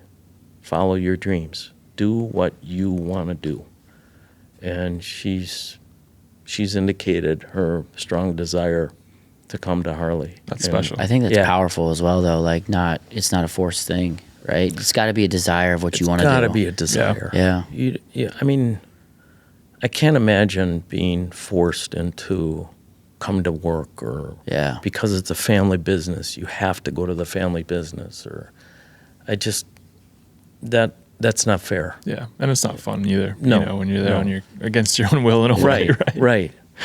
But she's all in. She's ridden with me out to Sturgis a few times. She's been to Daytona. She loves the racing. She loves these guys. She's come to so many of them now. Yeah, and follows it closely. I mean, it's amazing. That's awesome. So, yeah. Well, it's been a really, really amazing time. We're almost at 2 hours and 30 minutes, if you can believe it. No, I can't believe it. Flies and by. there's so many more stories. We might as well just stay here. We could. I think James has got to leave us. He's too big of a superstar. He's starting to twitch. I'm seeing 11:46. I'm like, I got an autograph in 10 minutes. Oh, do you? Yeah. Oh, shit. So, all right. Well, we got a good excuse at least. No, it'll be fine. But we normally end these podcast with we prepped you for the question, but we always have, it's one of our famous things that we do on this podcast, right, is we have you're on death row, you stole Kyle's or the super hooligan, and you're ripping down in Milwaukee, and they put you in jail, you're on death row, but we do a death row meal. So what would your death row meal be?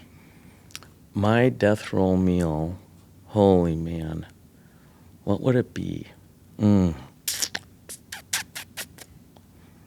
You know what it would probably be that I haven't had? My mom used to make a killer 7-layer salad. Really? Yeah, and I used to, when I'd go like up north with a bunch of buddies or on a camping trip, I would always say, hey, Mom, can you make a tray of 7-layer salad I can take on the camping trip? What is a 7-layer salad? I've never heard of that. It's incredible. It's no. absolutely incredible. It's got everything under the sun in the salad. And it's kind of layered. It's like pasta or just just lettuce? It's lettuce, bacon, cheeses. It's probably not the healthiest salad. Like but maybe it's is there some so like damn craisins in good. it or raisins or maybe or This is like a No Wisconsin thing? craisin. No, it's pretty well known. Really? And now that I'm talking about it, I've got to actually look up my mom's 7-layer salad recipe, and maybe have my wife Angie help me make it, I love that. or my daughter. 'Cause yeah. it was amazing, I bet. amazing. All right. Just hits back his time. Yeah, I can Yeah. see him. I can see him going back. Yeah, I right know, now. I know. Thinking He's about like- it. going through the ingredients. I can see this like Pyrex dish that she used to make it in. Oh man, Dessert, any sort of dessert. I love pumpkin pie. It's a favorite. All right. A lot of people don't like it, but a lot of people love it, and I'm in that category. I love it. Drink? Anything? Not really. I love coffee. Yeah. You know, I'm a coffee guy. His grandfather always used to say we used to offer him water and he goes, it rusts the pipes. Wait, it'll be. He was at New Jersey last week and it was like 80, 85 degrees out. He's walking around with a cup of coffee from 7 a.m. till 8 p.m. coffee. Oh, you're All day, kidding. no water. All day. See, I can't do that. Dude, All It day. just- I've never seen anything like it. And he's 87, like I said. I mean, all day long. And he's like, I'm like, Grandpa, you got to drink some water. Yeah. Can't do it. Rust my pipes. Dude.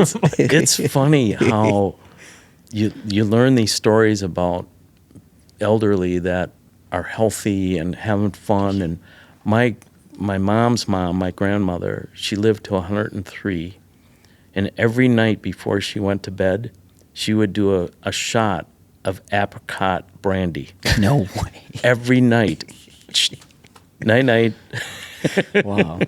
It makes you wonder, right? Yeah, You know, yeah, you're it like does. keto diet. Well, not my grandfather. He's Yeah. drinking coffee cakes and coffee all day long. Hey, but Yeah, Oh, good man. stuff though. Yeah, this has been really, really amazing. It's been very cool to hear a lot of these stories. I've enjoyed it very much, you guys, and you're both an inspiration to me, especially with your racing activities. Racers are my heroes, and I wish I had the talent you guys have. It's impressive. It's something I wish I had. I've tried, and I know I can't go that far. I did take the Keith Code Superbike School at Road Okay. America years ago. Had a blast. But really enjoyed talking with both of you. thank you. And Yeah, thank you we for appreciate you so much for taking the time. and opening up and teaching, like just helping us understand more about this company. I over the last 2 years, I feel like I've known and I just don't know. Like Yeah. it's so incredible how deep the ties go. Yeah. The stories for 123 years. There's a lot of them. Yeah. Yeah. And I hope everybody that's listening would maybe be inspired to come visit Milwaukee, come to our headquarters, come to the museum, take tours of our engine plant, as it's an amazing world. If you're a rider or even not a rider. So it's Yeah. good stuff. Yeah, no, I totally agree. Well, Jimmy, you got to go do your big superstar things. I gotta go. Big autograph signing Yeah, guy. big dog. All right. Well, we appreciate it. And Thank you, guys. Hopefully we'll maybe do it again soon. Absolutely. Thank All right, you Bill. very Thank much. you. Thank you.